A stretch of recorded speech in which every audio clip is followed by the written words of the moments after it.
హరి హరి హరి హరి విఠల పుండరీక వరదా హరి హరి విఠల. ఇంతకుముందు రోజు చెప్పారు కదా, విఠల ఎంత గట్టిగా అంటే అంత మంచిది. కాకపోతే చివరి వరకు వినబడుతుందండి అందరికీ కూడా. వీలైతే ముందుకు వచ్చేటువంటి ప్రయత్నం చేయండి. కాసేపు సమస్తాన్ని మర్చిపోయి సమస్తంలోకి లీనమవుదాం. మనం అనుకునేటువంటి భౌతిక సమస్తాన్ని మర్చిపోయి నిజమైనటువంటి ఆధ్యాత్మిక సమస్తంలో అంటే పాండురంగ సమస్తంలో లీనమైపోదాం. ఎంతసేపు?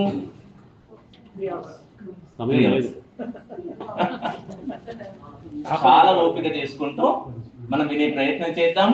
ఎందుకంటే సాధారణంగా రోజు చెప్పినట్టుగా ఇక్కడికి వెళ్ళినా సరే ఒక కథ, ఒక క్షేత్రము, ఒక క్షేత్ర దైవము, అంతే. ఒక తీర్థం మహా అయితే. ఇక్కడ ఒక తీర్థమని కాదు, ఒక క్షేత్రమని కాదు, ఒక దైవమని కాదు, అనేకమైనటువంటి భక్తులు ఆ దైవాన్ని ఆశ్రయించిన వాళ్ళు ఉన్నారు. ఈ భక్తులే భగవంతుడి యొక్క ఖ్యాతి నిర్మడింపజేశారని చెప్తారు ఆచార్యులు సాధారణంగా.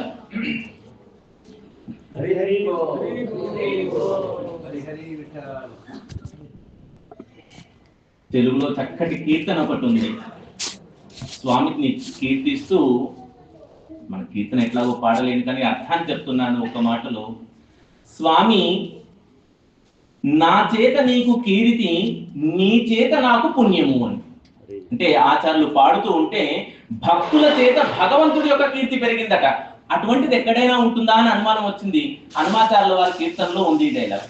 అరే, భగవంతుడికి భక్తుల చేత కీర్తి కలుగుతుందా? భక్తుడి చేత భగవంతుడికి కీర్తి కలగాల, భగవంతుడి చేత భక్తుడికి కీర్తి కలగాల?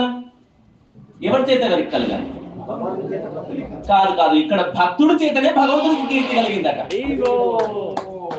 నాకు చాలా అనుమానం ఉండి ఆలోచిస్తే పెద్దల ద్వారా తెలిసింది ఏమిటి అంటే, ఎక్కువగా కథ వినాల్సిన అవసరం లేదు, కేవలం ఒక్క పేరు తలుచుకుంటే తెలిసిపోతుంది భక్తుల చేత భగవంతుడి కీర్తి పెరుగుతుంది అని.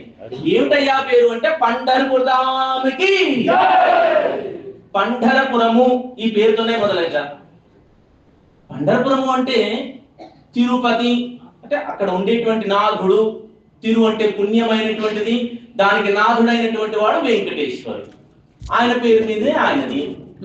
శ్రీశైలము అంటే శ్రీ శక్తిని లేదా అమ్మవారిని ఉద్దేశించినటువంటి పదమే అయినా దానికి నాథుడైనటువంటి వాడు పరమేశ్వరుడు వెలసినటువంటి క్షేత్రము.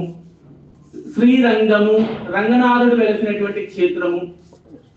బదరీనాథుడు వెలిసినటువంటి క్షేత్రము. కేదార్నాథుడు వెలిసినటువంటి క్షేత్రము.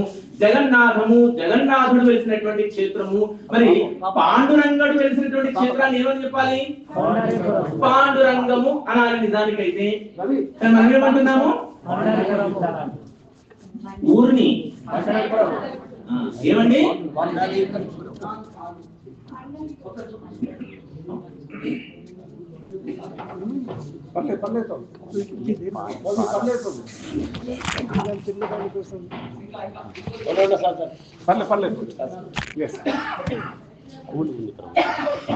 ఈ క్షేత్రం పేరేంటండి? పండరపురము. ఈ క్షేత్రం పేరు పండరీపురము. నిజానికి పూర్వకాలంలో పౌండరీక క్షేత్రము అంటాం దీన్ని. నిజానికి ఏం క్షేత్రం అండి? ఈ పౌండరీక క్షేత్రము రాను రాను రాను రాను పండరపురము అయింది. పండరపురము రాను రాను రాను పండరపూర్ అయిపోయింది. అంటే ఈ క్షేత్రము పేరే భక్తుడి పేరు, భగవంతుడి పేరు కాదు. పుండరీకుడైనటువంటి గొప్ప భక్తుడు ఇక్కడ ఉన్నాడు కాబట్టి ఈ క్షేత్రం పేరు పండరపురం. అరే, పాండురంగడు ఉన్నాడు కాబట్టి పేరు పెట్టాలిగా, పుండరీకుడు ఉన్నాడని పేరు పెట్టడం ఏమిటి? అంటే అంత గొప్పగా భక్తుల యొక్క కీర్తి పెంచడానికే భగవంతుడు అలా తగ్గాడేమో. ఇది ఎక్కడి మాట? ద్వాపర యుగం మాట. ఆ సమయంలో నైమిషారణ్యంలో అనేకమైనటువంటి సంతులు, సాధువులు, మునులు, ఋషులు అందరూ కలిశారు. శౌనకాది ఋషులందరూ ఉన్నారు. సూత పురాణికుడు ఉన్నాడు. వీరి మధ్యలో ఒక చర్చ వచ్చింది. సూత పురాణికుడిని అడిగారు, మహర్షి, మీరు మహా గొప్ప జ్ఞాని కదా, ఈ భూ ప్రపంచమునందంతటా కూడా క్షేత్రము, తీర్థము, దైవము, క్షేత్రము, తీర్థము, దైవము, ఈ మూడు సమప్రాధాన్యం కలిగినటువంటి ప్రాంతం ఏదైనా ఉందా? ఆయన అన్నాడు, నేను ఎప్పుడో వ్యాసుల వారు దీని గురించి చర్చించుకుండగా విన్నాను, కానీ నాకు గుర్తు. తెలుసుకుందాం పదా అని యాత్ర చేయడం మొదలుపెట్టారు. నైమిషారణ్యం నుండి దక్షిణానికి వచ్చారు, కుమార క్షేత్రానికి వచ్చారు. ఎక్కడైతే కుమారస్వామి వెలిశారు వారి దగ్గరికి వెళ్ళి వారిని అడిగారు, నేను తెలుసుకోవాలనుకుంటున్నానయ్యా, ఇంత మంచి ప్రశ్న అడిగారు. ఎక్కడైనా సరే దేవుడు గొప్పగా ఉంటాడు, లేదా క్షేత్రం గొప్పగా ఉంటుంది, లేదా అక్కడ ఉండే తీర్థం గొప్పగా ఉంటుంది. ఇప్పుడు ప్రయాగ వెళ్ళాం, తీర్థం గొప్ప, అక్కడ క్షేత్రం కాదు. బృందావనం వెళ్ళాం, క్షేత్రమే తీర్థమే సర్వము భగవంతుడే అనుకున్నాం. శ్రీరంగం వెళ్ళాం, అక్కడ దైవము గొప్పది. శ్రీరంగం అంటే దేవుడే, భగవంతుడే. మరి క్షేత్రము, తీర్థము, దైవతము మూడు గొప్పగా సమప్రాధాన్యం కలిగినది ఏదైనా ఉందంటే కుమారస్వామి నారదుల వారిని పిలిస్తే ఆయన అన్నారు, ఇక మనలో దేవే విషయం కాదు, మీ నాన్నగారు పరమశివుడి దగ్గరికి వెళ్దాం పదా అన్నట్ట. వీళ్ళందరూ కలిసి కైలాసానికి వెళ్ళారు. ఋషులు, కుమారస్వామి, నారదుడు కైలాసనాథుని సేవించి, స్వామి మాకు గొప్ప సందేహం వచ్చింది, ఈ భూమి మీద క్షేత్రము, తీర్థము, దైవము మూడు సమప్రాధాన్యంగా ఉండేటువంటి ప్రాంతం ఏదైనా ఉందా అంటే పరమశివుల వారు అంటున్నారట, ఇదే ప్రశ్న పార్వతీదేవి కూడా అడిగింది. ఇంతమందికి అనుమానం వచ్చిందంటే ఏమిటది? అందరికీ క్యూరియాసిటీ పెరిగిపోయింది, ఆత్రం పెరిగిపోయింది, ఏంటి తెలుసుకుందాం అనేటువంటి ఉత్సాహం వచ్చి అందరూ కలిసి భగవంతుడిని చూస్తున్నారు. పరమేశ్వరుణ్ణి చూస్తుంటే ఆయన చెప్పారు, ఇటువంటి క్షేత్రము కేవలము ఒకే ఒక్కటి కలదు. నిజానికి ఈ విధంగా ఉండే క్షేత్రము భూమి మీద అయ్యేటువంటి అవకాశం లేదు, ఇది వైకుంఠమే అయి ఉండాలి. కానీ భగవంతుడి యొక్క కృప చేత వైకుంఠమే భూమి మీదకి వస్తే ఏదో అదే ఒకటి ఉందయ్యా, దాని పేరు పంఢరపురము. అలాగా మరి పంఢరపురం కథ ఏమిటి అడిగితే చెప్తున్నాడు. ఒకానొకప్పుడు ఇదంతా పెద్ద వనంగా ఉండేది. ఇది డిండీరు వనము అని అంటాం, చాలా గొప్ప వనము. ఈ వనములో లోహదండ నగరము లేదా లోహదండ క్షేత్రంలో ఒక ప్రాంతం ఉండేది. అక్కడ ఇద్దరు మహా గొప్ప పుణ్యాత్ములైనటువంటి దంపతులు ఉన్నారు. జనుదేవుడు, సత్యవతి అని కొన్ని పుస్తకాల్లో, పురాణంలో పద్మపురాణంలో మాత్రము జహ్నుదేవుడు, సాత్యకీదేవి అనే పేర్లు ఉన్నాయి. అది రాను రాను మనకు జనుదేవుడు, సత్యవతి అని పేరు మారిందనుకుందాం. వీరిద్దరూ కూడా మహా గొప్ప పుణ్యాత్ములైనటువంటి దంపతులు. వీరికి లేక లేక ఒక కుమారుడు కలిగాడు. చాలా ఎక్కువ వయసు అయ్యాక ఆ కుమారుణ్ణి అల్లారు ముద్దుగా పెంచుకున్నారు. వేదాధ్యయనం చేయించారు, ఉపనయనాది క్రతువులన్నీ చేయించారు, అన్ని విద్యలు నేర్పించి చక్కటి పిల్లాడిగా తయారు చేశాడు. వయస్సుకు వచ్చాక ఒక అందమైనటువంటి అమ్మాయిని తీసుకొచ్చి పెళ్లి చేశారు. సాధారణంగా పెళ్ళి అయితే తిక్క కుదరాలి, ఈయనకు ముదిరింది. ఏం చేశాడు, అప్పటిదాకా ఒక విధంగా ఉన్నటువంటి ఆ బాలకుడు, ఆయన పేరు పుండరీకుడు. ఎవరండి? పుండరీకుడు. ఈ పుండరీకుడు అప్పటిదాకా ఒక రకంగా పిల్లాడిగా ఉన్నప్పుడు ఒక రకంగా ఉన్నా, పెళ్ళైన తర్వాత విపరీతమైనటువంటి వ్యసన లోలుడైపోయాడు. ఎంతలా వ్యసనం అంటే ఆయన నిత్యకర్మలన్నీ పక్కకు పెట్టాడు. ఏ విధమైనటువంటి బ్రాహ్మణ పుత్రుడిగా పుట్టాడు, బ్రాహ్మణుడిగా ఉన్నాడు, ఏ కర్మలు చేయట్లేదు. ఆయన నిత్యము వేశ్యాలోలుడై ఈ ఊరంతా తిరుగుతుండేవారు. ఒక్క మాట మంచి మాట వచ్చేది కాదు, ఒక్క పని మంచి పని చేసేవాడు కాదు. తల్లిదండ్రులు ఇద్దరు వృద్ధులై పిలిచాడు పిల్లాడిని, పుండరీక ఇది మంచి పని కాదురా, ఈ విధంగా ఉండకూడదు అంటే ఆ వాళ్ళ మాటలు లెక్క చేయలేదు. లెక్కకు చేయకపోగా వీళ్ళని దూషించడం మొదలుపెట్టాడు. ఎందుకు? మంచి చెప్తూ ఉంటే అలాంటి వాడికి కోపం వస్తుంది. ఈ ఊరికే మంచి చెప్తున్నారని ఒకటే విసిగించడం, కోపడడం, మంది నానా దుర్భాషలాడడం, తల్లి తండ్రి అనేటువంటి తేడా లేకుండా ఇద్దరిని నానా దుర్భాషలాడడం మొదలుపెట్టాడు. ఇప్పుడు ఆయన అలా ఉంటే భార్య అలాగే తయారైంది, ఆవిడ కూడాను. తల్లిదండ్రులకు కష్టాలు మహా ఎక్కువైపోయాయి. పిల్లాడు ఏ మాత్రం బాగా చూడండి, ఇక లాభం లేదు, వీడితో ఉంటే వచ్చేటువంటి లాభం ఏమి లేదు. ఇంతలా తల్లిదండ్రులు బాధపడుతున్నాడు. మన కర్మ ఈ విధంగా ఉంది. బాగా చూడండి, ప్రపంచం మొత్తానికి తెలివి తెప్పించేవాడు ఇంట్లో వాళ్ళు తెలివి తెప్పియాలంటే మహా కష్టం. అందరికీ నేర్పొచ్చు మాట, ఇంట్లో వాళ్ళకి నేర్పడం మహా కష్టం. అందుకే ఇంట గెలిచి రచ్చగలివి అన్నారు. అదంతా చాలా కష్టమైన మాట. రచ్చగెలవచ్చు, ఇంట గెలవది. పాపం ఈ వీళ్ళకి కూడా ఇంట గెలవడం కష్టమైపోయింది. పిల్లాడు ఇంత దుర్మార్గంగా తయారాడు అనుకున్నారు. వీళ్ళు ఏమనుకున్నారు, ఇంకా లాభం లేదు, ఏమాత్రం సరైన సమయానికి కనీసం ఆహారం కూడా పెట్టడు, ఎప్పుడు అనామకుడై వ్యర్థమైనటువంటి పనిలో తిరుగుతూ ఉన్నాడు. ఈ బాధ తట్టుకోలేక తల్లిదండ్రులు, వృద్ధులైన వాళ్ళు ఏమనుకున్నారు, అటుగా వెళ్తున్నటువంటి ఒక యాత్రా బృందం, మనలాంటి యాత్రా బృందం ఒకటి కనబడింది. ఏమిటయ్యా ఎక్కడికి వెళ్తున్నారు మీరు అని అడిగారు. వాళ్ళు ఉన్నది ఇక్కడే, వాళ్ళు దిండివనంలో ఉన్నారు. వాళ్ళన్నారు మేము కాశీ యాత్ర చేస్తున్నామండి. అబ్బా మేము ఇద్దరు బయలుదేరారు, ఈ ముసలి వాళ్ళు ఇద్దరు బయలుదేరారు. కొడుకు దగ్గర ఉండలేక ఈ విషయము ఆ కోడలికి తెలిసింది.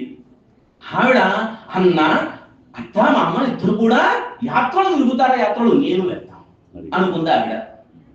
వాళ్ళ ఆయన వచ్చింది, రానే వచ్చాడు. ఆయనకి చెప్పింది. సరిపోదాం పదా అని అన్నాడు ఆయన. 2 గుర్రాలు సిద్ధం చేసుకున్నారు. ఓ గుర్రం మీద పత్ని, ఓ గుర్రం మీద పుండరీకుడు చక్కగా బయలుదేరారు. బయలుదేరి ఈ యాత్ర బృందాన్నే కలిశారు. వాళ్ళ వృద్ధ దంపతులు ఉన్నారుగా, తల్లిదండ్రులు ఇద్దరు, ముసలి వాళ్ళైన తల్లిదండ్రులు కూడా ఉన్నారు. చూశారు, మాకు చెప్పకుండా వస్తారని మళ్ళీ దుర్భాషలాడు. ఎన్ని మాటలు అన్నారో అన్ని అన్నాడు అని మొదలు పెడుతున్నారు. ఇంకా వాళ్ళతో పాటు వెళ్తున్నారు. యాత్రా బృందం సాగుతుంది సాగుతుంది సాగుతుంది. మళ్ళా ఇక్కడ తక్కువని వచ్చేసి ముందే ఆన్లైన్ బుకింగ్ చేసుకుని గంట సేపట్లో దర్శనం చేసుకుని వచ్చే రోజులు కావాలి. మన అదృష్టం బాగుంది, మంచిగా మనం అందరం కూడా నిర్వహణ చేశాం కాబట్టి ఒక గంటన్నరలో దర్శనం చేసుకుని వచ్చేసాం. అప్పుడు అట్లాంటి విషయం కాదు, నడుస్తూ వెళ్ళాలి. వీళ్ళు మాత్రం గుర్రాల మీద వెళ్తున్నారు, మిగతా వాళ్ళు నడుస్తూ ఉన్నారు. వృద్ధులైనటువంటి వాళ్ళు నడవలేక నానా యాతన పడుతున్నారు. తల్లిదండ్రులు నడుస్తున్నారు, కొడుకేమో గుర్రం మీద ఎక్కి పోతున్నాడు కోడలతో. తల్లిదండ్రుల పరిస్థితి ఏ విధంగా ఉండాలి చూడండి.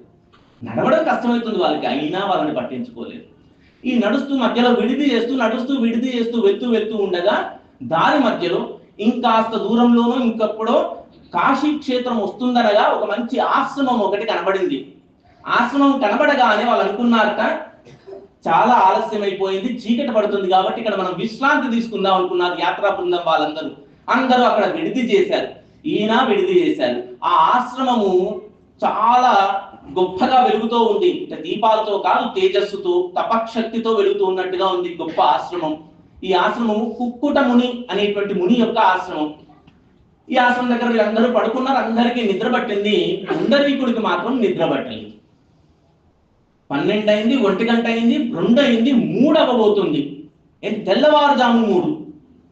ఈ 3 అవ్వబోతుండగా ఈయనకు అలికిడి వినబడింది. పుండరీకుడు ఆశ్రమం వైపు అడిపేదో చప్పుడు వస్తుంది కదా అని అటు ఇటు మెసులుతున్న ఈయన నిద్ర పట్టలేదు కదా, అటువైపుగా చూశాడు. చూస్తే ఆశ్రమంలో ఎవరో చీపుడుతో ఊడుస్తున్నట్టుగా చప్పుడు వినబడింది. ఈ పుల్లలుండే చీపుడుతో ఊడిస్తే భలే చప్పుడు వస్తుంది. నిద్రపోయేవాడికి ఎంత బాగుంటుందో ఆ చప్పుడు. ఆ ఊడుస్తున్నారు. ఏమిటా, ఎవరెక్కడా ఈ సమయంలో ఊడుస్తున్నారు అనుకుని చూశాడట. అక్కడ కాస్త దగ్గరకు, ఆశ్రమానికి దగ్గరగా వెళ్ళి చూస్తుంటే ఒక్కరు కాదు, ఇద్దరు కాదు, 3 యువతులు వచ్చేసి ఆశ్రమం మొత్తం చక్కగా శుభ్రం చేస్తున్నారు.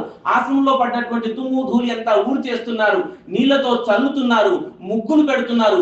ఈ 3 స్త్రీలు ఎంత అందంగా ఉన్నారంట, ఇంత అందం ఇంకెవరికైనా ఉంటుందా అన్నంత అందంగా ఉన్నారంట. కానీ వాళ్ళ బట్టలన్నీ మురికి కొట్టుకుపోయి ఉన్నాయి.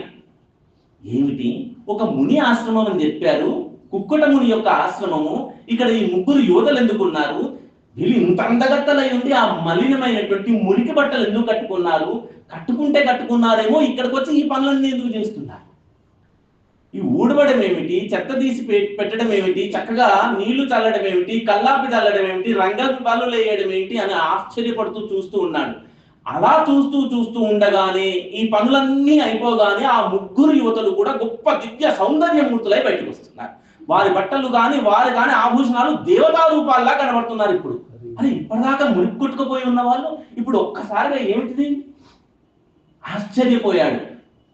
పరుగున వెళ్ళి ఆ 3 యువతులకి దండం పెట్టారు.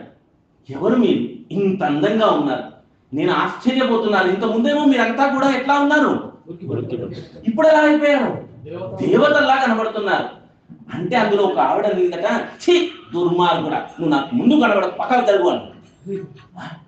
లేదమ్మా, నేను తెలుసుకోలేకు, నాకు ఇప్పుడు తెలియకపోతే నేను ఉండదు, ఖచ్చితంగా నాకు తెలియాలి, మీరు ఎవరు, దయచేసి చెప్పండి అంటే అన్నది.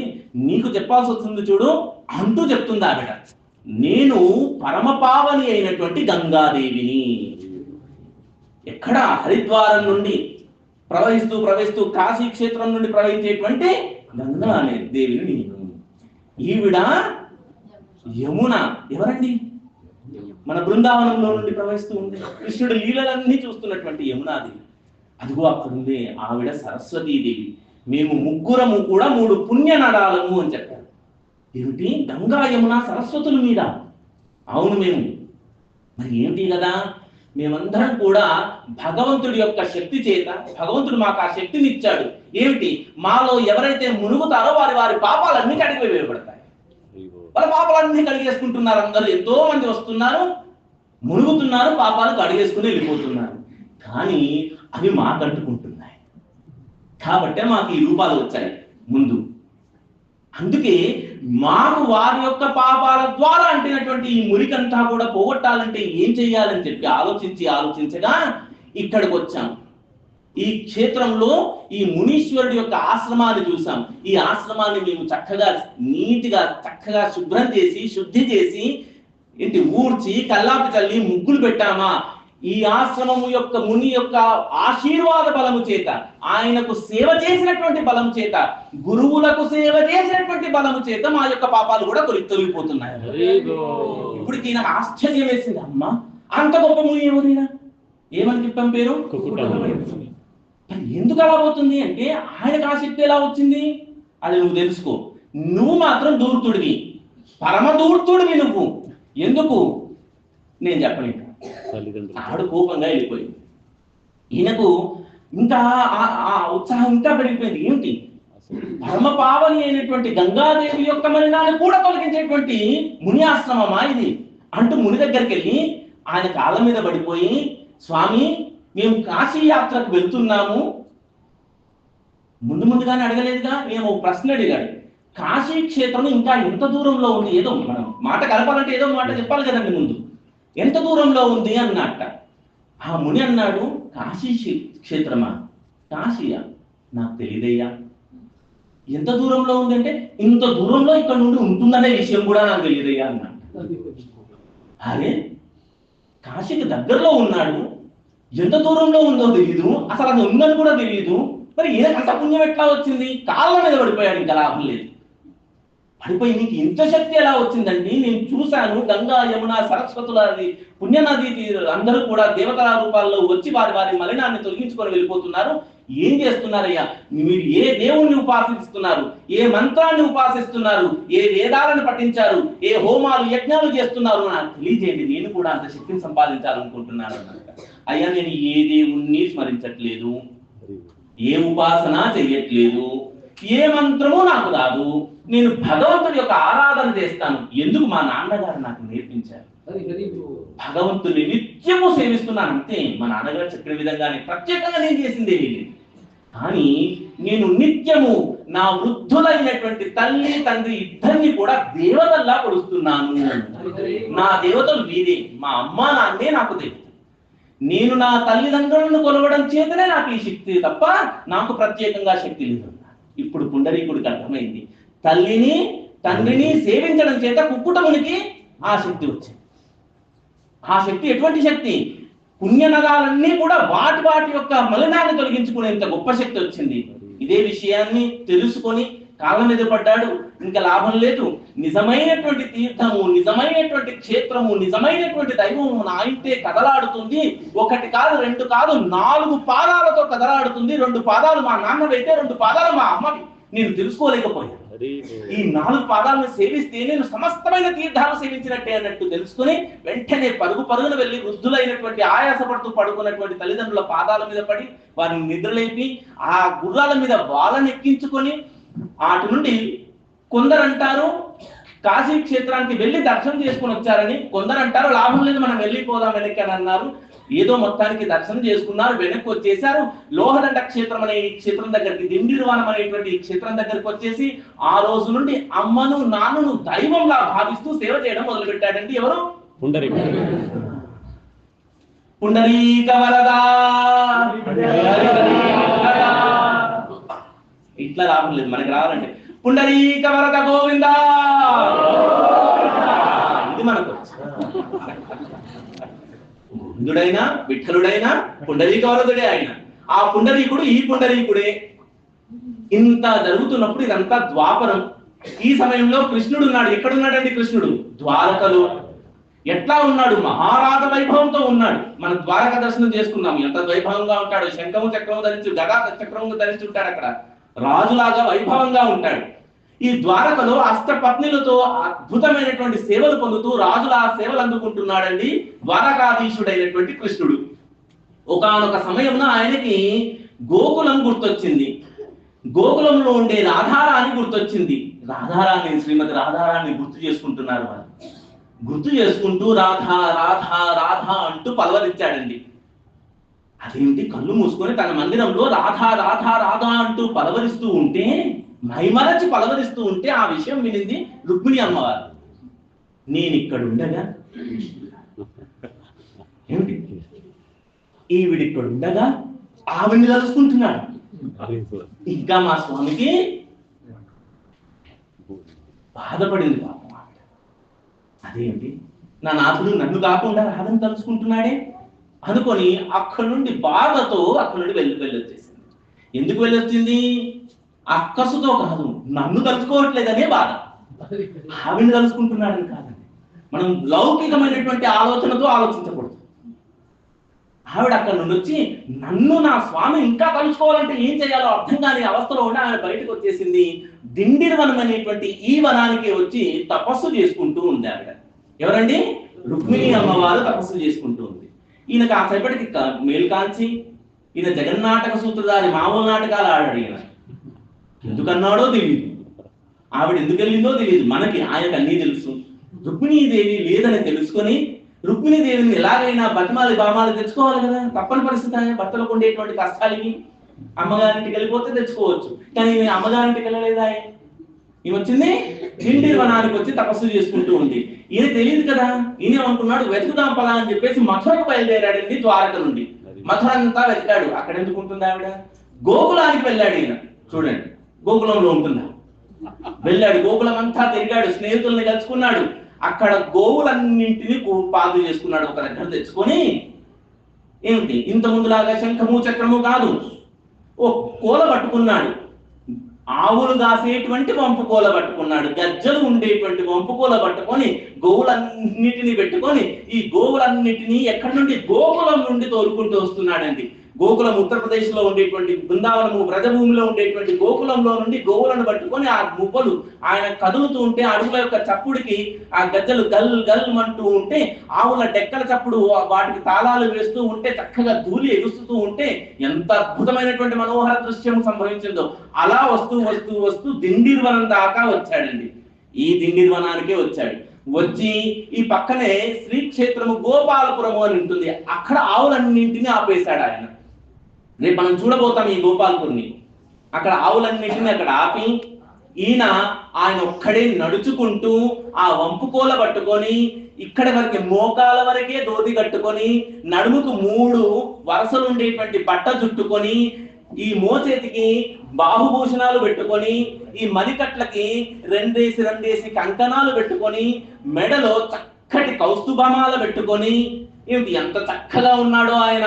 నడుచుకుంటూ వస్తున్నాడు, వంపు కర్ర పట్టుకొని వస్తున్నాడండి. ఎక్కడి నుండి? గోపాల్పూర్ నుండి దిండిరి వనం లోపలికి బయలుదేరాడు. అక్కడ రుక్మిణి అమ్మవారిని చూశాడు. చూసి రుక్మిణి అమ్మవారిని అనునయించాడు. ఆవిడ మా స్వామి నా కోసం వచ్చాడు అని సంతసించింది.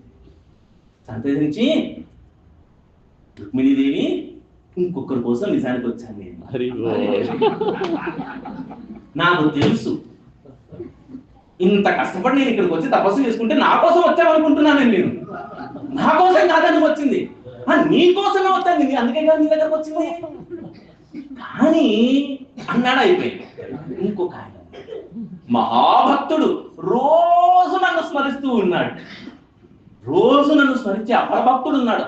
అదే నేను ఎన్నో రోజుల నుండి ఈ క్షేత్రంలోనే తపస్సు చేసుకుంటున్నా, నాకు తెలియదే. నాకు తెలుసు, ఏదో ఇట్లా వెళ్ళి ఇట్లా వస్తాను, అంతే క్షణంలో వెళ్ళేసి వస్తాను అన్నట్ట. సరే, ఆయన ఆపేది ఎవరు? బయలుదేరా. ఎక్కడి నుండి? దిండివరం గోపాలపూర్ దగ్గరలో నుండి ఆ రుక్మిణి అమ్మవారిని దర్శనం ఇచ్చేసి అక్కడ నుండి బయలుదేరుతూ వచ్చాడండి. లోహదండ క్షేత్రం ఈ క్షేత్రమే, మనం ఇప్పుడు కూర్చున్నటువంటి ఈ క్షేత్రానికి వచ్చాడు. ఈ పక్కనే ఈ భీమా నది ప్రవహిస్తూ ఉంటే భీమా నది పక్కనే ఒక ఆశ్రమం ఉంది. ఆశ్రమం ఎక్కడ మనం పడవేసుకుని వెళ్ళాలి చూడండి ఈ రోజు, అదే ఆశ్రమం. ఆ ఆశ్రమంలో ఎవరున్నారండి? పుండరీకుడు ఉన్నాడు. పుండరీక వరద గోవిందా. పుండరీకుడి దగ్గరికి వచ్చాడు. పుండరీకుడి యొక్క ఆశ్రమం, ఆయన యొక్క ఇంటి తలుపు తట్టి, పుండరీక వచ్చానయ్యా నేను అన్నట్ట ఆయన. పుండరీకుడు అన్నాడు, ఓ వచ్చారా, ఎవరు మీరు? ఏమిటయ్యా, రోజు నన్ను ధ్యానిస్తూ ఉన్నావు కదా, నేనే వచ్చాను, భగవంతుడు వచ్చాను అన్నట్ట. వెనక్కి చూశాడు, ఓ శ్రీకృష్ణుడా మీరా వచ్చింది, కాసేపు ఆగండి, మా అమ్మ నాన్నకు సేవ చేసుకుంటున్నా అన్నట్టు. అదేమిటయ్యా నేను వస్తే? లేదు లేదు, మా అమ్మ నాన్న ఆదమర్చి నిద్రపోతున్నారు, కాసేపు వాళ్ళ కాళ్ళు పడుతుంటే కానీ వాళ్ళకి నిద్ర పట్టదు, పెద్ద వయస్సు వాళ్ళు, వీళ్ళ కాళ్ళు పట్టడం అయిపోయాక వాళ్ళు పూర్తిగా నిద్రపోయాక అప్పుడు నేను నీ దర్శనానికి వస్తానయ్యా, అప్పుడు నువ్వు నీకు నచ్చినట్టుగా దర్శనం ఇచ్చుకో, నా దగ్గరికి నువ్వు దర్శనానికి రావయ్యా అంటాడు వెంకటాచలపతి. కష్టపడు, నువ్వు రోజు నువ్వు కంపార్ట్మెంట్లో కూర్చో, మధ్య మధ్యలో వేడి పాలు పంపిస్తాను, కానీ కష్టపడు నువ్వు. 3 నెలల ముందు అడ్వాన్స్ బుకింగ్ చేసుకో, టికెట్లు వేసుకో, ఏదో అన్నన్ని మెట్లు అలిపిన మెట్లు అన్ని ఎక్కిరా అంటాడు వెంకటాచలపతి. ఇక్కడ పుండరీకుడు అంటున్నాడు, ఆయనే దిగి వస్తే కాసేపు ఆగవయ్యా, మా అమ్మ నాన్న సేవ చేసి వస్తాను, నేను వచ్చినాక నువ్వు దర్శనం ఇవ్వు, నాకు నీకు ఎట్లా కావాలంటే అట్లా దర్శనం ఇద్దులే అని అన్నాడు. సరేనయ్యా వచ్చాను కదా, వచ్చాక తప్పుతుందా? ఉంటానులే అంటే, కాకపోతే ఏమిటయ్యా ఇల్లు వాటి అంతా కూడా బురదగా ఉంది, భీమానది కదా. ఆయన అన్నాడు, ఓ బురదగా ఉందా, మెల్లగా మాట్లాడవయ్యా, మా నాన్న పడుకుంటున్నారు అంటూ ఆ పక్కనే ఉండేటువంటి ఒక రాయి, ఇటుక రాయి, మనం అనుకునే మట్టి ఇటుక కాదండి, రాతి ఇటుక. మనము ఇటుక మీద నిలబడ్డాడు అని కానీ అందరి ఉద్దేశంలో వచ్చేటువంటి ఇటుక వేరు. ఇక్కడ ఆయన రాతి ఇటుక ఒకటి ఉంటే ఆ రాతి ఇటుకను తీసి విసిరాడండి గుమ్మంలోకి. విసిరితే అదిగో ఆ ఇటుక ఉందిగా, దాన్ని నిలబడవయ్యా, నేను మా తల్లిదండ్రులను సేవించుకొని నీ దగ్గరకు వస్తానన్నమాట. సరే అన్నాడు. ఇటుక మీద నిల్చున్నవాడు ఎలా నిల్చుంటాడు? కాసేపు ఇలా నిలబడ్డాడు, కాసేపు ఇలా నిలబడ్డాడు, కాసేపు ఇలా 2 చేతులు పట్టుకొని నిలబడ్డాడు. ఎంతకి రాడాయే లాభం లేదని 2 చేతులు నడుము పెట్టుకొని నిలబడ్డాడు. నడుముకు 2 చేతులు కూర్చుకొని ఉండేటువంటి రూపము అలాగా ఉండిపోయింది. ఈయన సేవ చేస్తూ తల్లిదండ్రులందరూ ఆదమర్చి నిద్రపోయాక అప్పుడు వారి యొక్క పాదాలను స్పృశించి నెత్తిన పెట్టుకొని ఆ తర్వాత బయటకు వచ్చేసి, ఆహాహా పుండరీక వరదుడు అయ్యావయ్యా నువ్వు అంటూ ఆయన కాళ్ళ మీద పడ్డాడు. నువ్వు పాండురంగడివి, నువ్వు కృష్ణుడివి, నువ్వు భగవంతుడివి అని అనలేదు. ఏమన్నాడు? పుండరీక వరదుడు అయ్యావు నువ్వు అంటే, ఈ పుండరీకుడిని రక్షించిన వాడు నువ్వు అంటే, అక్కడ భక్తుడి పేరే ముందు. ఏడుస్తూ భగవంతుడిని అంట, స్వామి నీ కోసము మునులు యోగులు అందరూ తపస్సు చేస్తూ ఉంటే వారికి ఎవ్వరికి దర్శనం ఇవ్వవు, ఎన్నో యుగాలుగా తపస్సులు, యజ్ఞాలు, హోమాలు, యాగాలు, జపాలు చేస్తున్న వారికి ఎవరికి దర్శనం ఇవ్వవు, నాకు దర్శనం ఇవ్వడానికి నీవుగా కదిలొచ్చావు కదా, ఏమైనా బాధేసిందా నీ నాకానని అంటే, ఆయన అన్నట్ట, ఆ శ్రీకృష్ణుడు అంటున్నట్ట, బాధ కాదయ్యా, చాలా సంతోషం వేసింది నాకు. నేను మా అమ్మ యశోదమ్మ ఒళ్ళో కూర్చున్నప్పుడు నాకు ఎంత ఆనందం అనిపించిందో, మా నాన్న నందమహారాజు ఒళ్ళో కూర్చొని నాన్న చెప్పే సుత్తులు వింటుంటే ఎంత ఆనందం అనిపించిందో, అంత ఆనందము అనిపించిందయ్యా నువ్వు మీ అమ్మా నాన్నకు సేవ చేస్తుంటే అన్నాడు. ఆ తల్లిదండ్రులు గుర్తు చేశావయ్యా నువ్వు. ఎవరికి తల్లిదండ్రులు లేరో ఆయన తల్లిదండ్రుల్ని గుర్తు చేస్తాడు ఈయన. అప్పటి నుండి ఇంకా పుండరీక నీ పేరు మీద ఈ క్షేత్రం అంతా కూడా పౌండరీక క్షేత్రమై వెళుతుంది. ఈ రూపం ఏదైతే నీవు దర్శించావో బ్రహ్మాది దేవతలు కూడా ఇప్పటివరకు దర్శించలేదయ్యా. అర్జునాదులకు కూడా నేను విశ్వరూపాన్ని చూపించాను, కానీ ఇంత మంగళకరమైనటువంటి రూపాన్ని నేను చూపించలేదయ్యా. ఆయన విశ్వరూపాన్ని చూపించినప్పుడు అయ్యో నేను చూడలేకపోతున్నాను, ఇన్ని బాహువులు, ఇన్ని అక్షములు, ఇన్ని రకాల శిరములు, ఇంత భయంకరమైనటువంటి రూపం అయ్యా ఇది, నాకొద్దు, నాకు చతుర్భుజ రూపం చూపించవయ్యా అని బతలాడాడే కానీ ఈ ద్విభుజముతో ఇట్లా సమపాద స్థాపకమైనటువంటి ఈ భంగిమలో నేను ఎక్కడా వెలిసి లేను, నీ దగ్గరే ఉన్నాను, ఈ రూపంలోనే ఇక మీద వెలిసి ఉంటాను, పండర్పురం అనేటువంటి ఈ క్షేత్రంలో, పౌండరీక క్షేత్రంలో, పుండరీకుడి యొక్క క్షేత్రంలో నేను వెలిసి రాబోయే కాలాల్లో వచ్చేటువంటి వాళ్ళందరి కోసం వేచి ఉంటాను, నిరీక్షిస్తూ ఉంటాను. వాళ్ళ కోసం నేను నిరీక్షిస్తానయ్యా. వాళ్ళు మేడ్చల్ నుండి వచ్చినా, బోధన నుండి వచ్చినా, ధర్మాయిగూడ నుండి వచ్చినా, ఇంకే ప్రాంతాల నుంచి వచ్చినా వాళ్ళ కోసం నేను వేచి ఉంటాను. నడుముకు చేతులు పెట్టుకొని నీ కోసం ఎలా వేచి ఉన్నాను అలా వేచి ఉంటానయ్యా అని వరం చేశాడండి. ఆ ముందు వెళ్తాడు. పుండరీక వరదా హరి విఠల.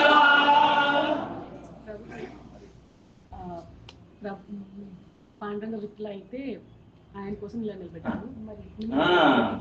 మాతాజీ అంటున్నారు పాండురంగుడు అయితే పుండరీకుడి కోసం నిలబడ్డాడు. అలాగా మరి రుక్మిణి అమ్మవారు, సత్యభామాదేవి, మరి రాధాదేవి, మిగతా వాళ్ళందరూ కూడా ఆ రూపాల్లో ఎందుకు నిలబడ్డారంటే బాగా గుర్తుపెట్టుకోండి. గజేంద్ర మోక్షం మనకు దీనికి ఆదర్శం.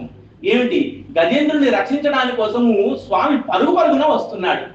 పరుగు పరుగున వస్తే స్వామి ఒక్కడే రావాలిగా. వెనక పరిగెత్తుతుంది ఎవరు? శంఖము, చక్రము, పద్మము ఇవన్నీ పరిగెత్తుకుంటూ వచ్చాయి. ఇంకెవరు పరిగెత్తుతున్నారు? లక్ష్మీదేవి పరిగెత్తుతుంది. ఇంకెవరు పరిగెత్తారు? గరుడు పరిగెత్తుతున్నాడు. ఇంకెవరు పరిగెత్తారు? సమస్తమైనటువంటి వైకుంఠంలో ఉండే పార్షదులందరూ పరిగెత్తుకుంటూ వచ్చారు. ఆయన పరిగెత్తితే వీళ్ళందరూ పరిగెత్తరా? ఈయన నిలబడితే వాళ్ళు నిలబడరా? ఈయన మనలాంటి వాళ్ళని ఉద్ధరించడం కోసం నిలబడ్డారు. ఆయన కరుణ కోసం వీళ్ళందరూ నిలబడ్డారు. వారి కరుణ మన మీద కూడా ఉండాలి. ఇది పౌరాణికమైనటువంటి క్షేత్ర మాహాత్మ్యము. ఇది పురాణాల్లో పద్మ పురాణము, స్కాందము, ఈ రెండిట్లో కూడా ఈ క్షేత్ర మాహాత్మ్యం ఉంది. కొద్దిగా స్కాందంలో కంటే పద్మ పురాణంలో సవివరంగా విస్తారంగా ఉంది. ఆ క్షేత్రం మనం పుండరీకుడు యొక్క ఆశ్రమాన్ని మనం దర్శించుకున్నాం. పొద్దున మీసాలతో ఉన్నారు చూడండి, వారు పుండరీకుడు. ఈ మన ముందు ప్రవహిస్తున్నది ఏంటండి?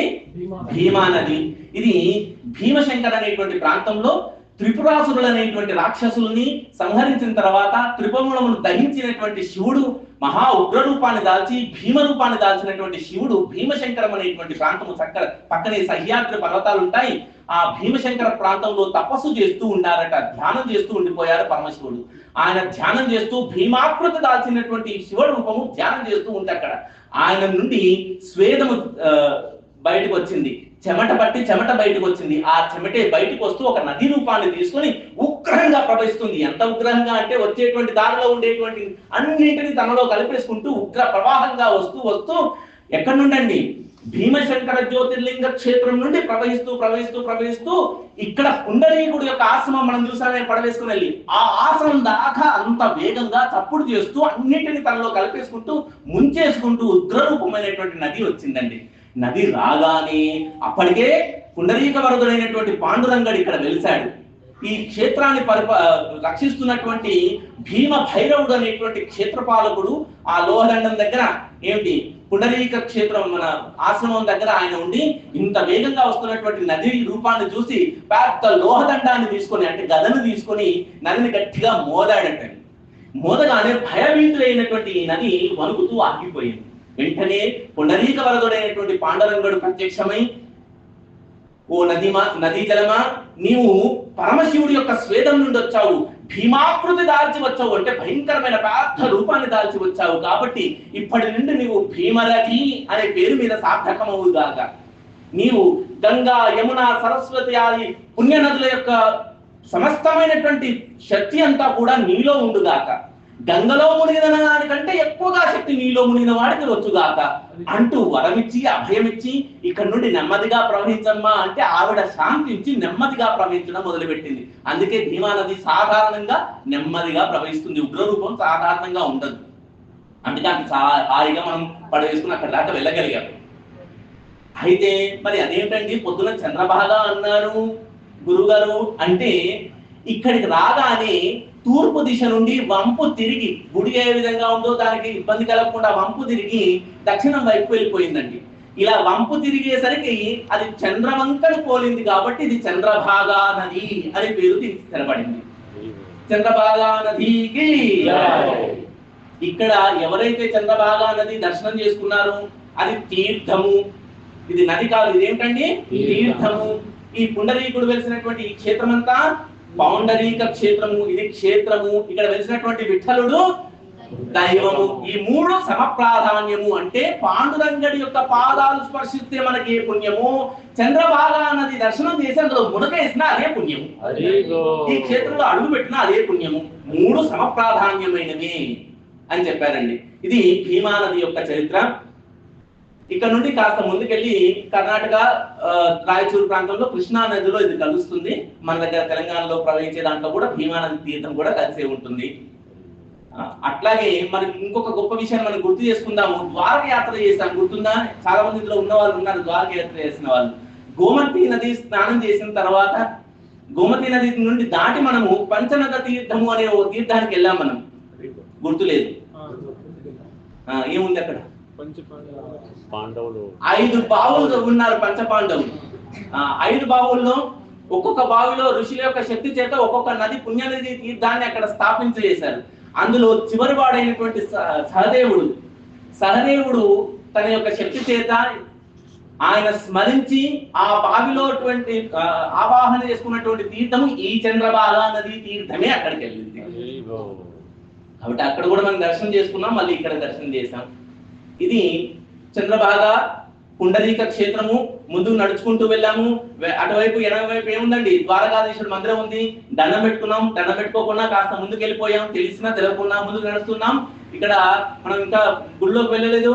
గుడి ఎదురుగా వచ్చేసాం. పెద్దగా ఓ పెద్ద ద్వారం కనబడింది. దాని పేరేమైనా ఉందండి? నామదేవ్ ద్వారము. ఇది ఎప్పటిదండి అంటే ఈ కట్టినటువంటి నామదేవ్ ద్వారం అనేటువంటి అక్కడ ఉండేటువంటి రాతి ఫలకం ఒకటి ఉంటుంది. 11వ శతాబ్దం నుండి అది అట్లాగే వస్తూ వచ్చింది. ఏ శతాబ్దం అండి? 11, 12వ శతాబ్దం కాలం నుండి అట్లా ఉన్నది. ఎదురుగానే ఒక సమాధి కనబడింది. సమాధి మందిరం ఉంది. ఏం పేరు రాసిందండి? హిందీ చదవచ్చిన వాళ్ళకు తెలుస్తుంది. నామదేవ్ మందిరం కంటే ముందుగానే ఒక మందిరం, ఒక చోఖామేల సమాధి ఉంది. ఇది నల్లని రాళ్ళు పేర్చి ఒకటి గుమ్మటంలా ఉండే ఒకటి సమాధి. ఎవరి చౌకమేళ, ఎవరి నామదేవుడు తెలుసుకున్న తర్వాతే గుడిలోకి వెళ్ళాలి. మామూలు కాదండి.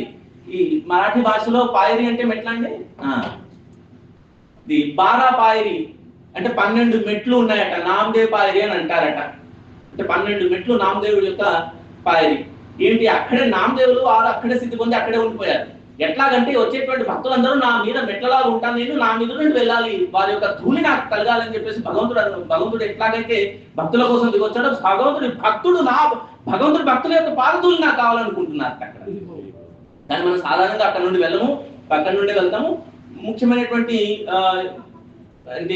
పండుగలు కానీ ఉత్సవాలు కానీ జరిగినప్పుడు అది ఆ ద్వారం తెరుస్తారనుకుంటాను. ఇక్కడ చోఖామేలుడు, ఇక్కడ నామదేవు. మామూలు వాళ్ళు కాదు వీళ్ళ గురించి చెప్పడంటే బాగా ఇంతకుముందు ప్రభుజీ వచ్చేప్పుడు చెప్పినారు. ఇది ఒక రోజు, 1 గంట, అరగంట, 2 గంటలో చెప్పుకుంటే కాదు, భాగవతం చెప్పుకున్నట్టుగా సప్తాహాలు చేసినా కూడా సరిపోనటువంటి గొప్ప చరిత్ర పండరిపురానికి ఉంది. ఇక్కడ మనము 3 విషయాలు మనం తెలుసుకుందాం ఈ రోజుకి. ఓపిక ఉందండి? పుండరీక వరదా హరి పుండరీక వరదుడైనటువంటి విఠలుడు యొక్క మందిరానికి వెళ్లే ముందు చోఖామేలుడు ఉన్నాడు, నామదేవుడు ఉన్నాడు.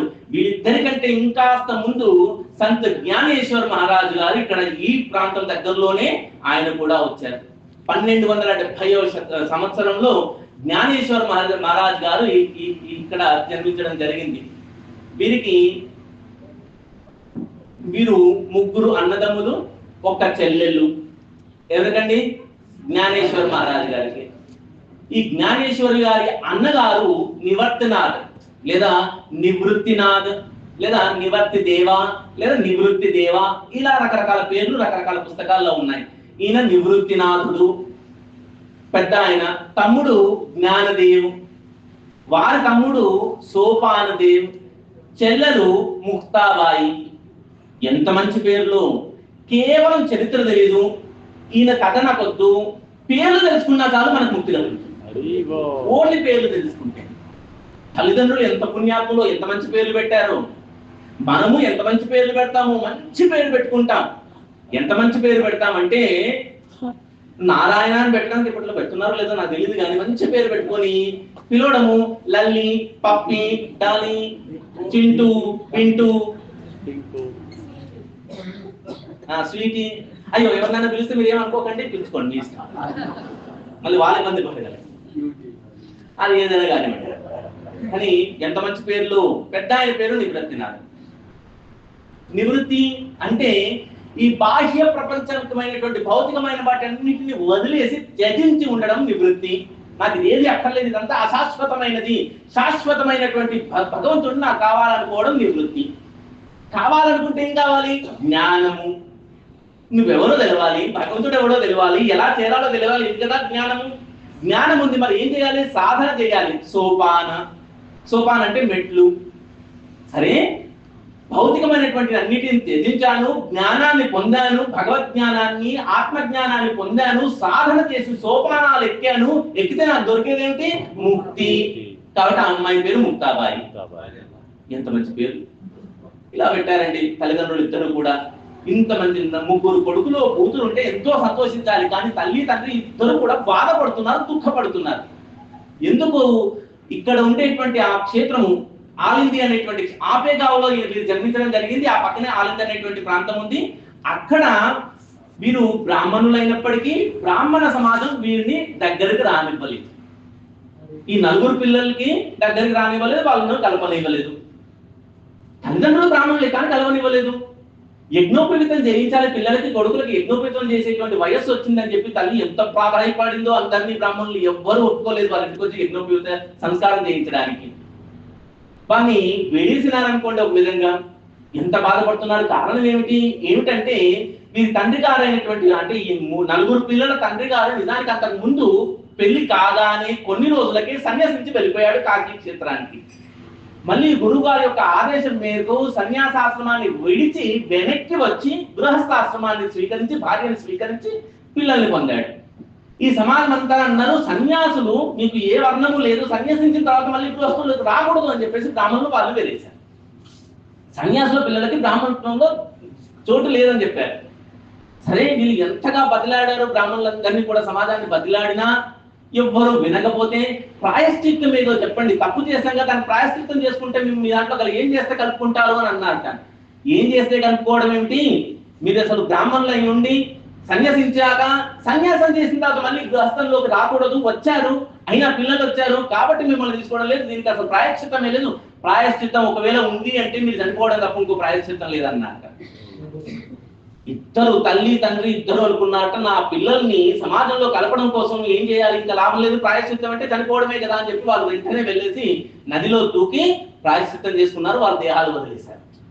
చిన్న పిల్లలు, ఎవ్వరికి కూడా, పెద్దాడికే 10-11 ఏళ్ళు రాలేదు అప్పటికి నివర్తనానికి, ఇంత చిన్న పిల్లలు.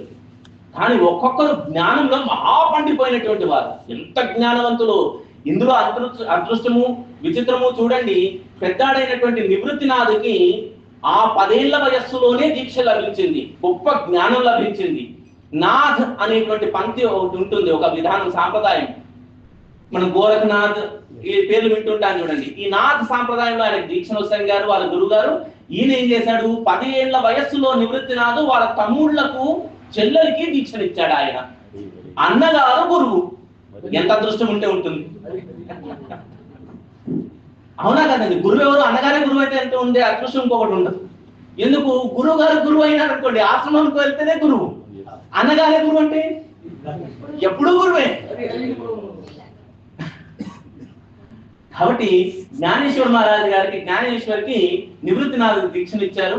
వీళ్ళందరూ కూడా ఇంకా లాభం లేదు, మా అమ్మ నాన్న మమ్మల్ని యజ్ఞోపేత సంస్కారం కోసం ఇంత కష్టపడ్డారు, వాళ్ళ దేహాలు త్యాగం చేశారు కదా అని బ్రాహ్మణుల దగ్గరికి వెళ్ళేసి వీళ్ళు అడిగారట. పిల్లలు ఎవరు? 10 ఏళ్ళు, 8 ఏళ్ళు, 6 ఏళ్ళు, 4 ఏళ్ళు ఇలాంటి వయసులో ఉండేటువంటి పిల్లలు. 9 ఏళ్ళు ఉంటాయి జ్ఞానేశ్వరికి అప్పటికి.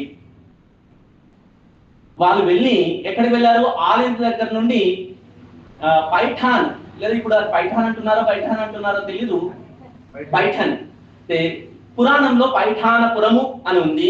మనం ఇప్పుడు పైఠన్ అని ఇప్పుడు వ్యవహారంలో ఉంది. పైఠన్ దగ్గర బ్రాహ్మణ సమాజం అంతా ఉంటుంది. అక్కడికి వెళ్ళి వాళ్ళని అడిగారట వీళ్ళందరూ.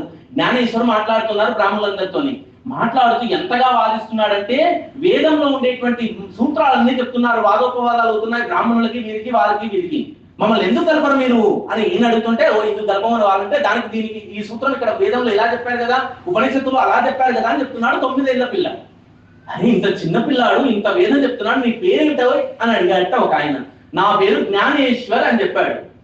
ఈయన మీ పేరు జ్ఞానేశ్వర, మీ అమ్మా నాన్నలకి ఏమాత్రం బుద్ధి లేదయ్యా, ఏది లేదో అటువంటి పేర్లు పెట్టారు నీకు, జ్ఞానం లేని వాడికి జ్ఞానేశ్వర పేరు పెట్టడం ఏమిటయ్యా అని ఎగతాళి చేశాడట. ఎందుకు? నీకు జ్ఞానం లేకుండానే జ్ఞానేశ్వరుని పెట్టారు. ఏంటి, ఏం చెప్పాలో చెప్పండి అంటే ఎక్కడ ఉంటుంది పరబ్రహ్మము అన్నారు. వారు ప్రశ్నించారు. ఈయన ఆ పిల్లాడిగా ఉన్నటువంటి జ్ఞానేశ్వరు అన్నాడు, పరబ్రహ్మం ఎక్కడ ఉంటుందనే ప్రశ్నే తప్పు, పరబ్రహ్మం ఎక్కడ ఉంటుందనే ప్రశ్నలో కూడా పరబ్రహ్మమే ఉంది అని చెప్పాడు. నువ్వు అన్న ప్రశ్నలో కూడా పరబ్రహ్మమే కావు అంటే అంతటా ఉంటుందా? అంతటా ఉంటుంది. ఎట్లాగైతే హిరణ్యకశిపుడికి ప్రహ్లాదుడు చెప్పాడో అలా చెప్తున్నాడు. అంటే అంతటా ఉంటే అందరూ జ్ఞానేశ్వరులేనా? అందరూ జ్ఞానేశ్వరులేనయ్యా అంటూ ఉండగా అక్కడి నుండి ఆ వీధి వెంబడి ఒక తురుష్కుడు ఒక గేదె మీద ఎక్కి వెళ్తున్నాడు. గేదె, బర్రె, బఫెల్లో, గేదె అంటే తెలుసుకోలేదు అని చెప్పడం. ఈ గేదె మీద వెళ్తూ ఉన్నాడు. అప్పుడు ఆ పండితుడికి కోపం వచ్చింది. ఏమిటి, అంతటా పరబ్రహ్మం ఉంటే ఈ గేదెలో కూడా ఉన్నాడా? నాలో ఎలా ఉన్నాడో గేదెలో కూడా అలాగే ఉన్నాడయ్యా అన్నాడు. నువ్వేదో పెద్దగా వేదాలు చెప్తున్నావుగా, ఈ గేదె కూడా వేదం చెప్తుందా అని అన్నాడు ఆయన. నీకేంటి అది చెప్పాలా? అందుకే కదయ్యా నీకు తప్పుడు పేరు పెట్టారు అని అన్నాను. లేదు లేదు, ఇప్పుడు నీకేం కావాలి? గేదె వేదం చెప్తుందా అని అన్నాడు ఆయన. ఎందుకు చెప్పదు అని చెప్పి ఈ 9 ఏళ్ల పిల్లాడైనటువంటి జ్ఞానేశ్వర ఆ గేదె తల మీద చెయ్యి మోపగానే వెంటనే ఆ గేదె ఏం చెప్తుంది? ఏవం వేద యోపామాయతనం వేద ఆయతనవాన్ భవతి అంటూ వేదం మొదలెట్టిందండి. ఎవరు? గేదె వేదం చెప్పడం మొదలుపెట్టింది. సమస్తమైనటువంటి పండితులు అందరూ ఆశ్చర్యపోయారు. ఇలాగన్నట్ట, అదేదే పిల్లాడు మామూలు వాడు కాదు, ఈ 4 పిల్లలు మామూలు వాళ్ళు కాదు, ఒకరికి మించిన ఒకరు ఇంత జ్ఞానాన్ని పొందినటువంటి వాళ్ళు అనుకొని ఆ గేదెని వీరిని నమస్కారం చేసి, మరి ఇంతకీ మా యజ్ఞోపవీతం సంగతి ఏంటి అంటే వాళ్ళన్నట్ట, మీకు యజ్ఞోపవీతం చేసేటువంటి శక్తి మాకు లేదు అంటూ వాళ్ళు అప్పటికి కూడా యజ్ఞోపవీతం లేకుండానే వాళ్ళు అక్కడి నుండి వచ్చేసారు. వచ్చి ఆలంది క్షేత్రంలోనే 15 ఏళ్ల వయస్సుకు వచ్చాక అన్నగారు గురువు గారైనటువంటి నివృత్తి దేవుడి యొక్క సూచన మేరకు 15 ఏళ్ల వయస్సులో సమాజాన్ని అంతా చూసినటువంటి జ్ఞానేశ్వర దేవుడికి ఈ సమాజంలో అనిపించింది వర్ణాలు ఎక్కువైపోయాయి, భగవంతుడిని చేర్చడానికి, భగవంతుడిని దగ్గర తీయడానికి వర్ణాలన్నీ ఆటంకమైపోతున్నాయి, కుల వ్యవస్థ ఆటంకమైపోతుంది, భగవంతుడు తానుగా ఇక్కడికి వచ్చున్నాడు, భక్తుల్ని తానుగా చూడటానికి వారి కోసంగా నిరీక్షించేటువంటి పాండురంగడు ఉన్నటువంటి ఈ క్షేత్రంలో భక్తులకి భగవంతుని దూరం చేసేటువంటి ఏ ఆటంకము ఉండకూడదు కాక అంటూ సమస్త ఆటంకాలు పోవాలంటే కారణం ఏమిటి? ఇప్పటి వరకు ఉండేటువంటి జ్ఞానం అంతా కూడా సంస్కృతంలో కొందరికి మాత్రమే అర్థమయ్యేటువంటి భాషలో ఉంది. ఇది లాభం లేదు, అందరికీ అర్థమయ్యేట్టుగా ఉండాలని చెప్పేసి జ్ఞానేశ్వరుడు 15 ఏళ్ల వయస్సులో భగవద్గీత మొత్తాన్ని కూడా సరళమైనటువంటి మరాఠీ భాషలోకి అనువాదం చేసి భాష్యం రాసి చెప్పారండి. ఆ పుస్తకాన్ని జ్ఞానేశ్వరి అనే పేరు మీద ఇప్పటికీ ప్రసిద్ధము. ఇక్కడ ఉండేటువంటి భక్తులందరూ కూడా పఠిస్తూ ఉంటారు నిత్యం. ఇటువంటిదే శ్రీల ప్రభుపాదుల వారు కూడా చేసింది. ఇదంతా సంస్కృతంలో ఉంది. కొందరు మాత్రమే శంకరాచార్యుల పద్ధతి వారు, మరొకరు వారి సిద్ధాంతం ప్రకారం రాసుకున్నారు. అందరినీ పట్టాలంటే ఎట్లాగా సరళంగా ఉండాలని చెప్పి దీనికి భాష్యం రాశారు. శ్రీల ప్రభుపాదికి అటువంటి జ్ఞానేశ్వర మహారాజు గారు జ్ఞానేశ్వరిని రాశారు. భగవద్గీతని మరాఠీలోకి మార్చి అటు నుండి అనేకమైనటువంటి లీలలు, 1 కాదు 2 కాదు, గొప్ప గొప్ప లీలలన్నీ చేసి 20 ఏళ్ల కంటే కాస్త ముందు 19 ఏళ్ళు 20 ఏళ్ళకు దగ్గరగా ఉండే సమయంలోకి పండరనాథుని సేవిస్తున్న పరమ భక్తుడి గురించి తెలుసుకున్నాడు. పేరేంటండి? నామదేవుడు. సంత్ నామదేవ్కి. సంత్ నామదేవ్ మామూలు వాడు కాదు, పండరపురంలో ఉన్నాడు అని తెలుసుకున్నాడు. ఎవరి నామదేవుడు? పండరపురంలో ఇక్కడే పక్కనే గోపాలపురం ఉంది. అక్కడ దామాజీ పంత్ గారికి, దామాజీ సేట్ గారికి ఒక కొడుకున్నాడు. ఆయన పేరు నామదేవ్. ఎంత మంచి పిల్లాడో ఈ పిల్లాడు పుట్టి కాస్త పెరిగి ఒక 5 ఏళ్ల పిల్లాడు అయ్యాగానే అయ్యో ఎంత మంచి పిల్లాడో, ఎంత తెలివైన వాడో, చెప్పిన మాట చెప్పినట్టు వింటాడు, ఎప్పుడు భగవద్భక్తి చేస్తున్నాడు.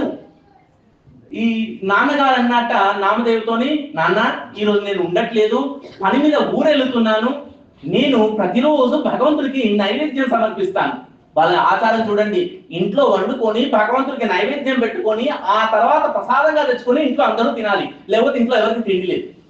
ఏ రోజైతే భగవంతుడికి విఠలుడికి ప్రసాదాన్ని నైవేద్యాన్ని పెట్టలేదో ఆ రోజు వాళ్ళకి తిండి లేదు. రోజు నేనే పెడతాను నాన్న, నేను ఊరెళ్తున్నాను, కాస్త పెద్దాడు అయ్యావు, 5 ఏళ్ల పిల్లాడు అయ్యావు, ఇప్పుడు చిన్నాడు అయ్యావి, తీసుకో, ఈ రోజు నువ్వు వెళ్ళి విఠలుడికి నైవేద్యాన్ని సమర్పించి ఆయన తిన్నాక తీసుకురా అయ్యా అన్నట్ట. సరేనా అన్నాడు. వాళ్ళ అమ్మ చక్కగా సిద్ధం చేసింది ప్రసాదాన్ని, గిన్నెలో పెట్టుకున్నాడు. అమ్మ చెప్పింది, నాన్న విఠలుడికి మీ నాన్నగారు ఇలా చెప్పారో ఆ విధంగా నైవేద్యం పెట్టేసి విఠలుడు స్వీకరించాక తీసుకురావయ్యా అనింది. తప్పకుండా అమ్మ అన్నాడు. తీసుకొచ్చాడు. ఎగురుతూ గెతుతూ అక్కడి నుండి గోపాలపురం నుండి వచ్చాడండి. పుండరీక ఆశ్రమాన్ని దాటాడు, మెట్లెక్కాడు. ఎడమవైపు ద్వారకాధీశ మందిరం ఉంది, అలా మెట్లెక్కాడు. ముందుకెళ్ళాడు. పాండురంగడి యొక్క గర్భాలయానికి వెళ్ళాడు. పాండురంగడి ముందు కాళ్ళ ముందు నైవేద్యం యొక్క పాత్రను పెట్టి, పాండురంగ విఠల నాకు మంత్రాలు రావు, మా నాన్నగారు చెప్పారు మీకు నివేదన చేయాలట, తీసుకొచ్చాను, మీరు తిన్నాక తీసుకెళ్లాలట, మీరు తినండి అని దండం పెట్టుకున్నాడు. పాండురంగడు ఏం చేస్తున్నాడు? ఇలా అని వేచి ఉన్నాడు కదా, వచ్చాడుగా భక్తుడు, ఆయన అలాగే ఉన్నాడు. అదేమిటయ్యా ఆ చేతులు నడుము పెట్టుకొని ఎంతసేపు అని ఉంటావు? ఒక చెయ్యండి అది అక్కడ నుండి ఆ గురిచేది. మా అమ్మ బాగా చేస్తుంది, ఏమనుకుంటున్నావు? నాకు బాగా ఇష్టం, మా అమ్మ ఎంత బాగా చేస్తుందో, చాలా బాగుంది, మధురమైనటువంటి పదార్థాలను తీసుకొచ్చి మా అమ్మ చేసి ఇచ్చిందయ్యా, తినవయ్యా అన్నట్ట. ఆయన అట్లాగే నిలబడ్డాడు. ఎందుకు తింటాడు? ఇది అన్నాడు. ఇంకా కోపం పెరిగిపోతుంది. అదేమిటి, నువ్వు ఇప్పుడు తినలేదనుకో, నేను ఇంటికి వెళ్ళాననుకో, మా అమ్మ ఏరా విఠలుడికి నివేదన చేశావా అంటే నేను నివేదించలేదమ్మా అన్నాడు అనుకో, నాకు తిండి పెట్టదు, నాకు తిండి లేకుండా చేస్తావా నువ్వు? ఆయన ఎలా ఉన్నాడు? అట్లాగే ఉన్నాడు. ఇక లాభం లేదని బుక్క పెట్టి ఏడుస్తున్నాడు. నువ్వు ఇప్పుడు తినకపోతే మా నాన్న వచ్చి ఏం చెప్పిన పని చేసావరా అంటాను, అనప్పుడు లేదు నాన్న చేయలేకపోనా అంటాను, మా నాన్న కోప్పడతాడు, మా అమ్మ కొడుతుంది, నాకు మాడుతుంది అని ఏడుస్తున్నట్ట. ఏడుస్తుంటే పిల్లాడి ఏడుపు చూసి, అరే అమ్మా నాన్నలను సేవిస్తున్నటువంటి పుండరీకుడి కోసం నేను ఇక్కడికి వచ్చాను, అమ్మా నాన్నలు చెప్పిన పని చేయలేకపోతున్నాను, ఏడుస్తున్నాయి పిల్లాడి కోసం నేను ఎందుకు రాకూడదు అనిపించింది ఆయన. ఇదంతా కూడా తల్లిదండ్రుల సేవనే. ఆయన కనిపించారు, ఏ తల్లిదండ్రులు చెప్పిన మాట, అమ్మ నాన్న చెప్పిన మాట వినకపోతే, బాగా గుర్తుపెట్టుకోండి, పిల్లలు ఎవరైనా ఉన్నా పెద్దవాళ్ళు ఉన్నా సరే, మనకు జుట్టు నెరిసినా మనకు తల్లిదండ్రులు ఉన్నారంటే వాళ్ళ మాట వినాల్సింది. అది మా అమ్మ నాన్న చెప్పింది చేయలేకపోతున్నాను బాధపడుతున్న పిల్లాన్ని చూసి అలా ఒక్క చేయి తీసి ఆ కళ్ళను తుడిచి, ఎందుకు ఏడుస్తావా నాన్న, ఏడవకు, ఏం తెచ్చావు నా కోసం అన్నట్ట. ఇంతసేపు పట్టిందా నీకు, నేను ఏడుస్తేగా రావా నువ్వు అనుకున్నాడు. కళ్ళు తుడుచుకున్నాడు. ఆ పాత్రను ఇచ్చాడు. ఈయన పని చేసిందని ఆ ఉన్నదంతా తిన్నాడు. ఎంత ప్రేమగా ఎంత ప్రీతితో తిన్నాడు. తింటూ ఉంటే ఇది కూడా తిను, అది కూడా తిను, ఇది కూడా తిను అని అన్ని చెప్తుంటే ఉన్నదంతా తినేసి అక్కడ పెట్టేశాడు. ఈయన థ్యాంక్స్ యూ, చాలా సంతోషం, మా నాన్న చెప్పిన పని నేను చేశాను, మా అమ్మ దగ్గర సంతోషంగా వెళ్ళిపోతాను అని ఆ ఖాళీ గిన్నె పట్టుకొని పరుగున ఇక్కడ నుండి చంద్రబాగా నది ఒట్టు నుండి పరిగెత్తుకుంటూ గోపాలపురంలో ఆయన ఇంటికి వెళ్ళిపోయాడు. ఇల్లంటే పెద్ద భవంతి అనుకునేది, పురుగుడిసే. వెళ్ళిపోయాడు. అమ్మకి ఆ పాత్ర ఇచ్చాడు. ఏంట్రా ప్రసాదం ఏది? విఠలుడు తిన్నాడుగా అని పరిగెత్తాడు. ఆవిడ నవ్వుకుంది. తల్లి ఎందుకు నవ్వింది?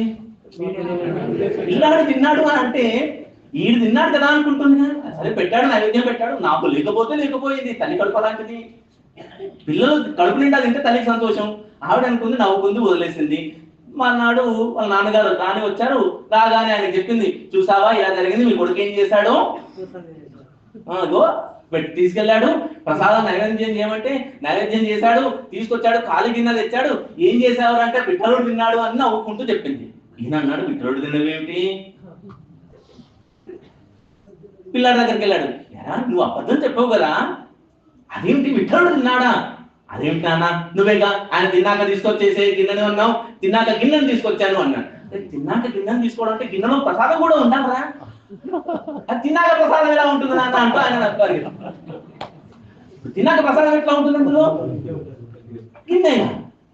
సరే మర్నాడు సిద్ధం చేయమన్నాడు. మళ్ళీ పదార్థాలన్నీ సిద్ధం చేసి నామదేవుడికి ఇచ్చి, నామా తీసుకెళ్ళి ఇప్పుడు అన్నట్ట. ఆ గిన్నె పట్టుకొని, ప్రసాదం గిన్నె పట్టుకొని, మనం ప్రసాదం గిన్నె అనకూడదు, నైవేద్యం గిన్నె పట్టుకొని ఆయనకు పెట్టేటప్పుడు అది నైవేద్యం, మనం తీసుకుంటే ప్రసాదం. ఆయనకు మనం ప్రసాదం పెట్టమండి, మనకి ఆయన ప్రసాదాన్ని ఇస్తాడు, మనం ఆయనకి నైవేద్యాన్ని ఇస్తాం. నైవేద్యం అంటే నివేదించడము. స్వామి భగవంత, ఇదంతా నీది, నీది నా పేరున నువ్వు చెప్తున్నావు, నీదనేటువంటి నీ వస్తువును నీకు ఇస్తున్నానయ్యా అని నివేదన నైవేద్యము. భగవంతుడు కృప చేసి ఆహా నాది నాదని తెలుసుకొని నాకు ఇచ్చావా, ఎంత మంచి పిల్లాడు పోయి నువ్వు తిను అంటూ మనకి ఇస్తాడా, అది ప్రసాదం. ఇలా పిల్లాడికి చెప్తే పిల్లాడు బయలుదేరి వచ్చాడు, ప్రసాదం పట్టుకున్నాడు. వాడికి వెనక నాన్నగారు వస్తున్నాడని నామదేవుడికి తెలీదు. వస్తున్నాడు, లోపలికి వెళ్ళాడు. ఇదంతా మనకంతా తెలిసిన మార్గం తెలుసు కదండి. పుండరీకాశ్రమము, అక్కడ నుండి ముందుకెళ్తున్నాము. ఎడం వైపు ద్వారకాధీశ మందిరము, ఇంకా ముందుకెళ్తే మెట్లెక్కాడు, విఠలుడి యొక్క గర్భాలయానికి వెళ్ళాడు. వెళ్ళి ఆ గిన్నెను పెట్టి ప్రార్థన చేస్తున్నాడు. విఠల నిన్న బాగా తిన్నావు, మా అమ్మ నవ్వింది, ఈ రోజు కూడా నేను మా నాన్న కూడా చెప్పాను అంటే ఆయన రావట్లేదు, ఎంతసేపటికి రావట్లేదు. రాకపోతే ఈయన మళ్ళీ ఏడుపు మొదలు పెట్టాడు. ఏడుపు మొదలు పెట్టగానే అది ఎడవకరా బాబు, నామా ఎడవకు, నేను రాలేదురా, మీ నాన్నగారు వెనక తొంగి చూస్తున్నాడు. అప్పుడు పిల్లాడు అన్నట, అంటే నా ముందు తింటావు కానీ మా నాన్న ముందు తినవా, నువ్వు మా నాన్న ముందు తినాల్సిందే అని ఈయన గట్టిగా బెట్టు మీద కూర్చున్నాడు. సరేలేదయ్యా, నీ కోసం వచ్చానుగా, మీ నాన్న కోసం కూడా వస్తానన్నాడు. నామదేవి యొక్క కారణం చేత నామదేవి యొక్క తండ్రి గారికి కూడా దర్శనమిచ్చాడండి. విఠలుడు దర్శనమిచ్చి ఆ పాద ప్రార్థాన్ని తీసుకున్నాడండి వారి నుండి. ఇటువంటిది నామదేవుడి యొక్క చరిత్ర. ఇంత గొప్ప భక్తుడు అని తెలుసుకున్నటువంటి జ్ఞానేశ్వర మహారాజు గారు ఎక్కడి నుండి, ఆలింది ప్రాంతం నుండి పండరపురంకి నామదేవుడు కాస్త పెద్దాడయ్యాడు. నిత్యము పాండురంగ జపం చేస్తుంటూ పాండురంగ నామాన్ని స్మరణ చేస్తూ పాడుతూ ఆడుతూ గొప్పగా భజన చేస్తూ ఉండేవాడు. ఎంత భజనానందియో ఆయన. నిత్యము ఆయన భజన చేస్తూ ఉంటే ఒక తుంబుర లాంటిది, వీణ లాంటిది మెడలో వేసుకొని ఆ వీణను మీటుతో చక్కగా అభంగాలు పాడుతూ ఉంటే ఆ చుట్టూ ఉండేటువంటి వాళ్ళందరూ కూడా ఒక్కరు మాత్రమే మృదంగం వాయిస్తుంటారు. ఈయన వీణ మీద పాటలు పాడుతూ ఉంటే ప్రతి ఒక్కరి చేతుల్లో కూడా తాళాలు ఉండేవి. అందరూ ఆ అభంగానికి అనుగుణంగా తాళం వేస్తూ పదం కలిపేవారు. ఆడవాళ్ళు చక్కగా నృత్యం చేసేవాళ్ళు. అందరూ వారి వారి పనులన్నీ మర్చిపోయి ఈ యొక్క కీర్తనలో మునిగిపోయేవారు. మన గురువు గారు కూడా అలా దొరికారు చూడండి, ఎంత బాగా. చిన్న పెద్ద తేడా లేకుండా అందరూ కూడా నాట్యం చేసుకుంటాం. ఎక్కడ సంకీర్తనం జరుగుతుంటే వీలైన వాళ్ళందరూ కూడా చక్కగా సంకీర్తనంలో పాల్గొంటూ ఆనందంగా ఉండగలగాలి. నామదేవ్ వారు చేసేది కూడా అదే. ఎంత గొప్పగా ఆయన సంకీర్తనం చేసేవారంటే, అప్పటికి ఒక రోజు నామదేవ్ గారు ఆ వీణ మీటుతూ చక్కగా అభంగాలు పాడుతూ ఉంటే, ఎంత గొప్పగా అభంగాలు పాడుతున్నాడయ్యా అంటే ఆయన ఈ పాడేటువంటి అభంగాలకి ఎంత దూరము నామదేవుడి యొక్క గొంతు వినబడుతుందో అంత దూరము పశుపక్షాదులన్నీ కూడా వాటి పనులన్నీ మర్చిపోయాయట. ఎగిరే పక్షి ఆగిపోయి నిల్చుంది, పారేటువంటి జలము నిలిచిపోయింది, అందులో ఉండేటువంటి ఈదే చేపలు నిలిచిపోయాయి. చుట్టూ ఉండే మనుషులందరూ కూడా మైమరిచిపోయి నామదేవుడి యొక్క సంకీర్తనంలో మునిగిపోయి ఆడుతూ పాడుతూ విఠల విఠల విఠల విఠల పాండురంగా అంటూ అభంగాలలో మునిగిపోయారండి. ఇలా చేస్తూ ఈ నామదేవు ఎలాగండి, ఈ గుంపు మధ్యలోకి కీర్తన బాగా జరుగుతున్నప్పుడు గుంపు మధ్యలోకి దూకుతారండి కీర్తన చేసేవాళ్ళు. దూకుతూ ఏం చేస్తుంటారు, మృదంగం వాయించే వాళ్ళంటే గట్టిగా మృదంగం వాయిస్తూ ఒక్కొక్కరు ముందుకు వెళ్ళగానే ఈయన అడుగు ముందుకేస్తే ఆ ఎదురుగా ఉన్నవాడు అడుగు ముందుకేస్తాడు. ఈయన ఏం చేస్తున్నాడు, ఈ వీణ మీటుతూ ఒక దగ్గరకు రాగానే అక్కడ ఉండేటువంటి భక్తుడు ఆయన దగ్గర ఉండేటువంటి తాళాలు 2 తీసుకొచ్చి ఈయన ముందులా కొట్టాడు. ఎవరి ముందు గొప్ప గుంపుగా మారింది, వలయంగా ఏర్పడింది. ఈ వలయంలో ఎవరెవరి దగ్గరికి వెళ్తూ ఈయన పాట పాడుతూ ఉన్నాడో వారి ముందు తాళం కొడుతూ పదం కలుపుతూ ఉన్నారండి. ఇప్పుడు మీ వంతు, ఇప్పుడు మీ వంతు, ఇప్పుడు మీ వంతు అంటూ ఒక్కొక్కరిని ఆయన ఆడిస్తూ ఉండగా గోరా కుంభారుడు అనేటువంటి ఒక కుమ్మరి, ఆయనకు 2 చేతులు లేవు, అదో పెద్ద కథ.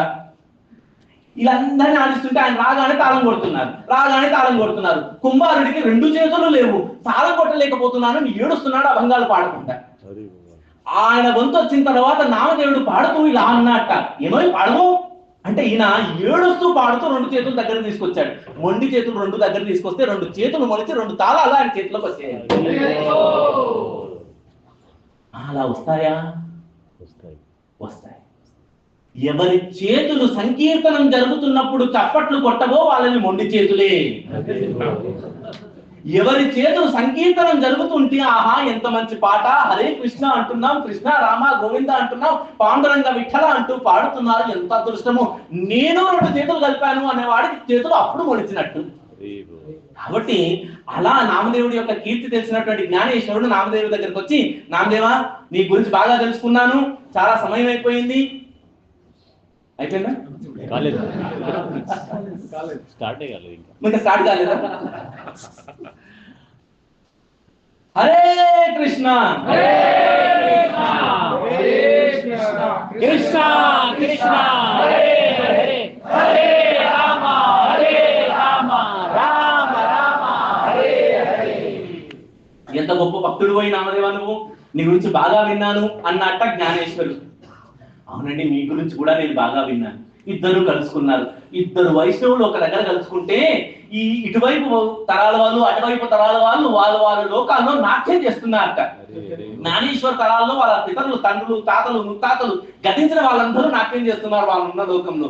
నామదేవ్ వారి యొక్క తండ్రులు, ముత్తాతలు, పితరులందరూ ప్రపితామహులు ఎవరెవరైతే ఏ ఏ లోకాల్లో ఏ ఏ రూపాల్లో ఉన్నారో వాళ్ళందరూ నాట్యం చేస్తున్నారట. అబ్బా, నా వంశంలో ఒక వైష్ణవుడు పుట్టాడు, ఓ పొడుగు పెట్టు పెట్టేవాడు పుట్టాడు, ఒకడు నారాయణ, గోవింద, వాసుదేవ, విఠల, పాండురంగ అనేవాడు నా వంశంలో పుట్టాడంటేనే గొప్ప. అంటే అటువంటి వైష్ణవుడైనటువంటి నా వంశంలో పుట్టిన వాడు ఇంకో వైష్ణవుడు కలిసాడు ఈ రోజు అంటూ సంతోషంగా వీరి తల్లిదండ్రులందరూ ఊర్ధ్వలోకాల్లో ఉన్న వాళ్ళందరూ కూడా నాట్యం చేస్తున్నారట. వీళ్ళిద్దరూ కలుసుకుని పాండురంగని దర్శనం చేసుకొని బయటకు వచ్చేసి జ్ఞానేశ్వరుడు అంటాడు, నామదేవా నీ గురించి చాలా విన్నాను, గొప్ప భక్తుడు అని విన్నాను. అంటే ఆయన అన్నారు, అబ్బో మీరు ఏదో ఊరికే అంటున్నారు కానీ మీరు మహా గొప్ప జ్ఞానండి, బర్రెతో కూడా వేదాలు చెప్పించిన వారు కదండి మీరు అంటూ ఆయన గురించి ఈయన గురించి ఆయన ఇద్దరు చెప్పుకున్న తర్వాత జ్ఞానేశ్వరుడు అంట, నామదేవా నీతో నేను చక్కగా యాత్ర చేయాలనుకుంటున్నానయ్యా, యాత్రకి నువ్వు నాతో పాటు రావాలి. ఎక్కడికెక్కడికి? కాశీకి వెళ్దాము, ప్రయాగ వెళ్దాము, నైమిషారణ్యానికి వెళ్దాము, బదరీ ఆశ్రమానికి వెళ్దాము, కేదారనాథుని చూద్దాము, ఇలా సమస్తమైనటువంటి క్షేత్రాలు ఏవైతున్నాయో అన్ని దర్శనం చేసుకుందామయ్యా, నాతో పాటు రావయ్యా, నువ్వు నీతో కలిసి నేను యాత్ర చేయాలనుకుంటున్నాను అన్నట్ట. ఆయన అన్నట్ట, యాత్ర ఎందుకండి, నేనున్నది ఎక్కడా, మనం ఉన్నది ఎక్కడండి, పండరిపురంలో ఉన్నాను. యాత్ర చేయాలంటే మూడింటి కోసం వెళ్ళాలి. క్షేత్రాన్ని చూడటం కోసం వెళ్ళాలి, తీర్థంలో మునగడానికి వెళ్ళాలి, దైవాన్ని కొలవడానికి వెళ్ళాలి. ఏమేమి? క్షేత్రము, తీర్థము, దైవము. ఏ యాత్రకు వెళ్ళినా ఇవే కదా, అవన్నీ కలిసి నా దగ్గర ఉన్నాయి కదా పండరిపురంలో. క్షేత్రమా పండరిపురము, తీర్థమా భీమా నది చంద్రభాగ, దైవమా ఇంతకంటే పెద్ద దైవం అంటూ లేని పాండురంగడు, పైగా గొప్పగా వైభవంతో ఐశ్వర్యంతో నేను రాదునన్నట్టుగా కాకుండా నీకోసమే నేను ఉన్నానయ్య అన్న రూపంలో విఠలుడుగా నిల్చున్నాడుగా, ఇంతకంటే గొప్ప అదృష్టం ఏముంటుంది? జ్ఞానేశ్వర నేను రాలేను, నేను అస్సలు రాలేను. ఎవరైనా చేతిలో ఉండేటువంటి జలాన్ని వదిలేసుకొని మేఘల కోసం చూస్తాడా? నీ చేతిలో పాత్రలో నీళ్లున్నాయి, పాత్రలో నీళ్లు, గ్లాసులో నీళ్లు ఉన్నాయి, ఇవి వలకపోసుకొని అబ్బా మేఘమా నువ్వు వర్షించు నేను నీళ్లు పట్టుకుంటానంటాడు ఎవడైనా? మూర్ఖుడు కదా. నా దగ్గర ఇక్కడ కరస్థమైనటువంటి జలం ఉంది, మేఘజలం కోసం నేను ఎందుకు ప్రాకులాడాలని నేను రానన్నట్ట. లేదయ్యా, నీవిక్కడ క్షేత్రాన్ని నేను తక్కువ చేయడం కాదు, నీ బోటి భక్తులతో నాకు రావడం వల్ల నాకు ఆనందంగా ఉంది, భక్తుల యొక్క సాంగత్యం నాకు ఉంటుంది అంటే ఆయన అన్నట్ట. లేదండి, నేను బ్రాహ్మణ కులం కాదుగా, మీరు మంచిగా పండితులు అందరూ వెళ్ళండి అంటే ఆయన అన్నాడు, బాగా గుర్తుపెట్టుకోండి, ఇక్కడ అంటరాని వాడు అంటూ ఉండడు, అంటరాని వాడు ఉంటాడు నిజమే, లేదు అంటరాని వాడు ఉంటారు. కొందరు అంటరాలు, వాళ్ళు తక్కువ వాళ్ళు, హీనమైనటువంటి వాళ్ళు, వాళ్ళని అస్సలు ముట్టకూడదు కూడా, వారు ముట్టిన నీళ్లు మనం కూడా ముట్టదు. అంటరానితనం ఉంది, ఇప్పటికీ అంటరానితనం తీసేయాలని తప్పు ఉంది అని అన్నట్ట. చూసారా, అందుకే చెప్పాను నువ్వు మీ వాళ్ళతో వెళ్ళిపో అన్నట్ట. ఈయన నేను చెప్పేది పూర్తిగా వినవయ్యా, అంటరానితనం అంటూ ఉంది, అంటరాని వాడు ఉన్నాడు. ఎవడో తెలుసా అంటరాని వాడు? తక్కువ కులంలో పుట్టిన వాడు కాదయ్యా అంటరాని వాడు, భక్తులతో సాంగత్యం చేస్తూ యాత్రకు రానివాడు, మా వెంట రానివాడే అంటరానివాడు అన్నాడు. ఎప్పుడెప్పుడు యాత్ర జరుగుతుందా, ఎప్పుడెప్పుడు నేను యాత్రకు వెళ్దామా అన్నవాడు మా వెంట వచ్చేవాడు, మా వెంట రానివాడు అంటరానివాడు. భక్తుల వెంట రానివాడు అంటరానివాడు. కాబట్టి అంటరానివాడు వాడయ్యా, నేను అంటరానివాడు కాదు, నువ్వు అంటరానివాడు కాదు. మనం అందరం యాత్ర చేద్దామంటే ఆయన ఏడుస్తూ నేను రాలేనంటే, లేదు మీ విఠలుతోనే చెప్పిస్తానని విఠలుని దగ్గరికి వెళ్ళి విఠలుని అడిగితే విఠలుడు చక్కగా చెప్పాడు, లేదు నామా నువ్వు వెళ్ళు, చాలా లోక కళ్యాణం జరుగుతుంది అంటూ ఏడుస్తూ చెప్తున్నాడట విఠలుడు. నామదేవుడు ఎప్పుడు గుళ్ళోకి వెళ్ళినా విఠలుడితో నేరుగా మాట్లాడేవాడు, విఠలుడు ప్రత్యక్షమయ్యేవాడు, ఇద్దరు ఎదురుగా కూర్చొని మాట్లాడుకునే వాళ్ళట. నామతో నువ్వు వెళ్ళవయ్యా అంటూ అన్నగానే జ్ఞానేశ్వరుడు అన్నాడు, చూసావా విఠలుడే చెప్పాడు, పదా పోదాం అని పట్టుకొచ్చాడట. ఈయన వెళ్ళిపోయాడు, ఆయన ఏడుస్తూ వెళ్ళిపోయాడు, ఈయన ఏడుస్తూ అలా గుళ్ళో నుండి బయటకు వచ్చేసి మెట్ట దగ్గర దాకా వచ్చి చంద్రభాగా నది తీరం దాకా వచ్చాడు. నామదేవుణ్ణి చెయ్యి పట్టుకొని తీసుకెళ్లిపోతున్నాడు జ్ఞానేశ్వరుడు. ఆయనకి ఈ చంద్రభాగా నది ఒడ్డున వెళ్తూ వెళ్తూ వెళ్తూ ఎంత దూరం వైపు అయితే నామదేవుడు కనబడతాడో అంత దూరము చూశాడు, కనబడేంత వరకు చూశాడు. ఇక కనబడడం లాభం లేదు, కనబడట్లేదు అంటే కళ్ళు తుడుచుకుంటూ వెనక్కి వచ్చేసి మళ్ళీ ఆయన ఉండే ప్లేస్ లోకి వెళ్ళి నిలబడ్డాట. వెంటనే వెనకే ఉండేటువంటి రుక్మిణి అమ్మవారు వచ్చేసి, ఏమిటయ్యా కృష్ణ నువ్వెందుకు ఏడుస్తున్నావు? నామదేవుడు నన్ను విడిచి ఒక్కరోజు ఉన్నవాడు కాదు. నాకు నామదేవుడు అంటే అంతటి వాత్సల్యం. ఎట్లాగైతే కన్న కూతురు పెళ్లి చేసుకుని ఇక్కడికో పరా ఇంటికి వెళ్ళిపోతుంది, నా ఇంటికి పండుగకో పబ్బానికో తప్ప రాదే అనేటువంటి బాధ ఎటువంటిదో అటువంటి బాధను అనుభవిస్తున్నాను రుక్మిణి అన్నట్ట ఈయన. సరే, ఆవిడ బాధపడ్డారు, ఇద్దరు మంది వాళ్ళ స్థానాల్లో ఉన్నారు, వాళ్ళు వెళ్ళిపోయారు. అనేకమైనటువంటి యాత్రలు చేశారు. ఒక్కొక్క క్షేత్రానికి వెళ్ళి ఒక్కొక్క రకమైనటువంటి యాత్రలు చేస్తూ వాళ్ళు తిరిగి తిరిగి తిరిగి తిరిగి తిరిగి తిరిగి మళ్ళీ పండరపురానికి వచ్చారు.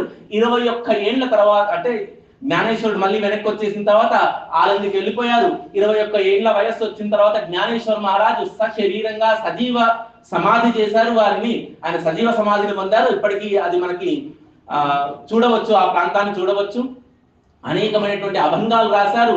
హరిపాఠ్ అనేటువంటి అభంగాన్ని కూడా జ్ఞానేశ్వర మహారాజుల వారు రాశారు. ఇప్పటికీ ఇక్కడ ఉండేటువంటి లోక సామాన్యులందరూ కూడా కులము, వర్ణము, తెగ అనేటువంటి భేదం లేకుండా, లింగ వివక్ష లేకుండా, వర్ణ వివక్ష లేకుండా సమస్తమైనటువంటి సమాజం అంతటి కూడా వాడు పుట్టుకతో సంబంధం లేకుండా అందరూ కూడా ఆ అభంగాలు పాడుతూ, జ్ఞానేశ్వరి చదువుతూ, హరిపాఠ్ పాడుతూ, చక్కగా అభంగాలు పాడుతూ భగవంతుని విఠలుని సేవిస్తూ ఉంటారు ఇక్కడ. ఈ తర్వాత 80 ఏళ్ల వయసు వచ్చేంత వరకు రామదేవులు ఇక్కడే ఉంటూ భగవంతుని సేవించి తర్వాత సిద్ధిని పొందారు.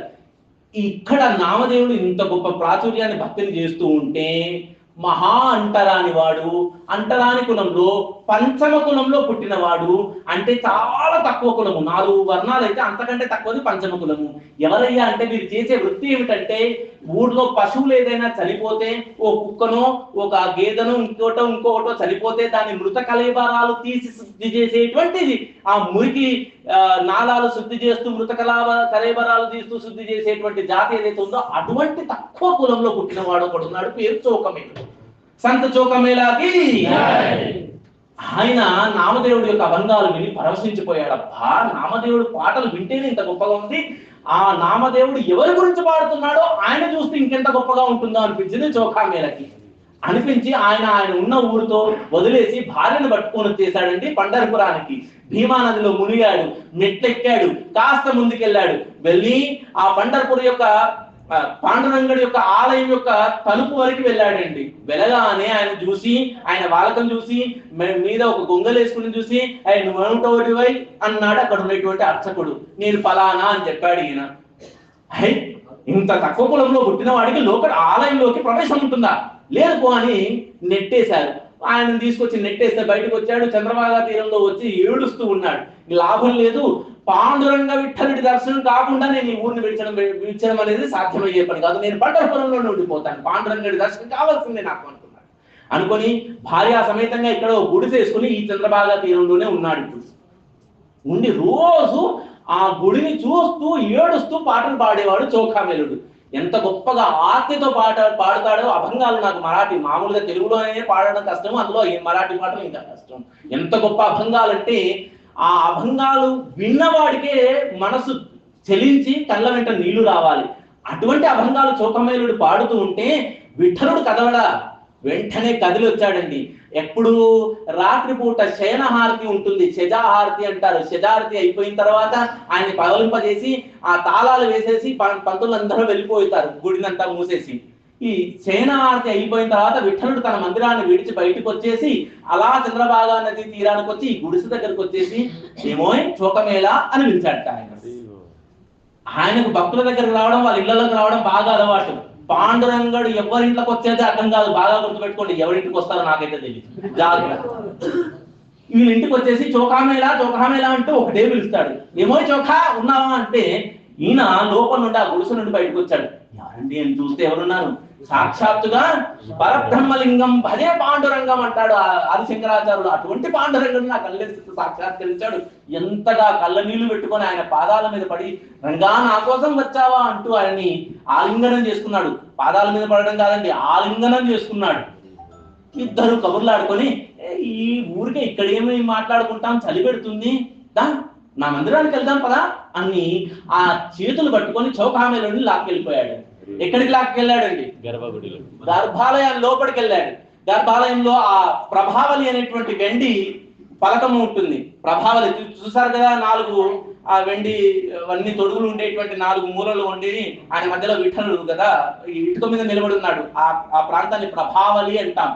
ఎట్లాగైతే జగన్నాథంలో మహావేది, రత్నవేది అనే పేర్లతో పిలుస్తామో ఇక్కడ ఇది ప్రభావలి. ఆ ప్రభావలి మీద ఈయన కాలు మీద కాలేసుకొని కూర్చుంటే ఆయన పక్కన కూర్చోబెట్టుకుని ఆ చోఖా చెప్పబోయ్, మొన్న పాట పాడావు చూడు, అధీరే గులాల్, ఆ పాట పాడబాయి చాలా బాగుంది అని అన్నట్ట.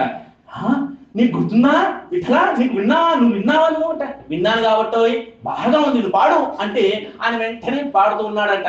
అధీరే గులాల అని చెప్పేసి ఎంత మంచి పాట అర్థాన్ని నేను చెప్తాను. పండరపురంలో వీచేటువంటి గాలిలో గులాలు రంగులన్నీ కూడా గొప్పగా వెరజిమ్ముతుంటే ఈ రంగుల మధ్యలో తాళాలు పట్టుకొని, మృదంగాలు పట్టుకొని, వాద్యాలు పట్టుకొని భక్తులందరూ ఆడుతూ పాడుతూ ఉంటే ఈ మందిరం లోపల ఉండేటువంటి నా నాథుడు, నా సఖుడు అయినటువంటి విఠలుడు కూడా నాట్యం చేస్తూ ఉన్నాడు. నేను చోఖాని పిలుస్తున్నాను, నా నాథ, నా సఖ, నువ్వు నాట్యం చేయాల్సింది మందిరంలో కాదయ్యా, పరమ పావనమైనటువంటి చంద్రభాగా తీరంలో అనేకమైనటువంటి సంతులు, సాధువులు, జ్ఞానులు, భక్తులు ఇక్కడికి వచ్చేసి ఇక్కడ అందరూ ఆడుతూ పాడుతున్నారు. మా భక్తుల మధ్యలోకి వచ్చి నువ్వు నాట్యం చేయవయ్యా అంటూ విఠలా నిన్ను పిలుస్తున్నాను అనేది నా అర్థం. అదే పాడబోయి నువ్వు ఆ పాట పాడుతుంటే నిజంగా నాకు రావాలనిపించింది, కానీ అప్పుడే కాకడా అర్థమవుతుందాయి. ఆది మధ్యలో ఎట్లా వచ్చేది చెప్పు, నువ్వు కూడాను కాస్త చూసుకోవాలి, సమయం చూసుకొని పిలువు అన్నట్ట. అలాగా స్వామి సరే అన్నాడు. ఇలా ఆయన చెప్పడము, ఇలా చెప్పుకోవడము, ఇద్దరు మాట్లాడుతున్నారు. తెల్లారిపోయింది, 3 అయిపోతుంది. ఈ బద్వా గారు, బద్వా అంటే ఇక్కడ ఉండేటువంటి బ్రాహ్మణుడు, తాళం చేయి పట్టుకొని వచ్చాడు. బద్వా గారు రాగా అని అటు నుండి అర్చక స్వాములు వచ్చారు, ఇటు నుండి బెనారీ వచ్చారు. బెనారీ అంటే వేద మంత్రాలు పాటించేటువంటి బ్రాహ్మణుడు బెనారీ. అర్చకులు అంటే వీరు అభిషేకాలు చేస్తూ స్వామి వారికి అభిషేకం చేయడము, ఆరతులు ఇవ్వడము, బట్టలు మార్చడము, మాలలు వేయడము, శృంగారించడము అర్చకుడు చేస్తాడు. బెనారీ ఇవన్నీ చేస్తున్నప్పుడు వేదాల మంత్రాలు పాటిస్తూ ఉంటారు. అందుకే మనము దర్శనం చేసుకున్నప్పుడు చూడండి, స్వామివారికి ఎడమ వైపు ఒక పంతులు ఉన్నాడు, స్వామివారికి కుడివైపు ఒక పంతులు ఉన్నారు, 2 పంతులు నిలబడి ఉన్నారు. ఈ కుడివైపు ఉన్న ఆయన అర్చకుడు. ఆయన అభిషేకాలు చేయడము, వస్త్రాలంకరణ చేయడము, ఆరతులు ఇవ్వడము ఆయన పని.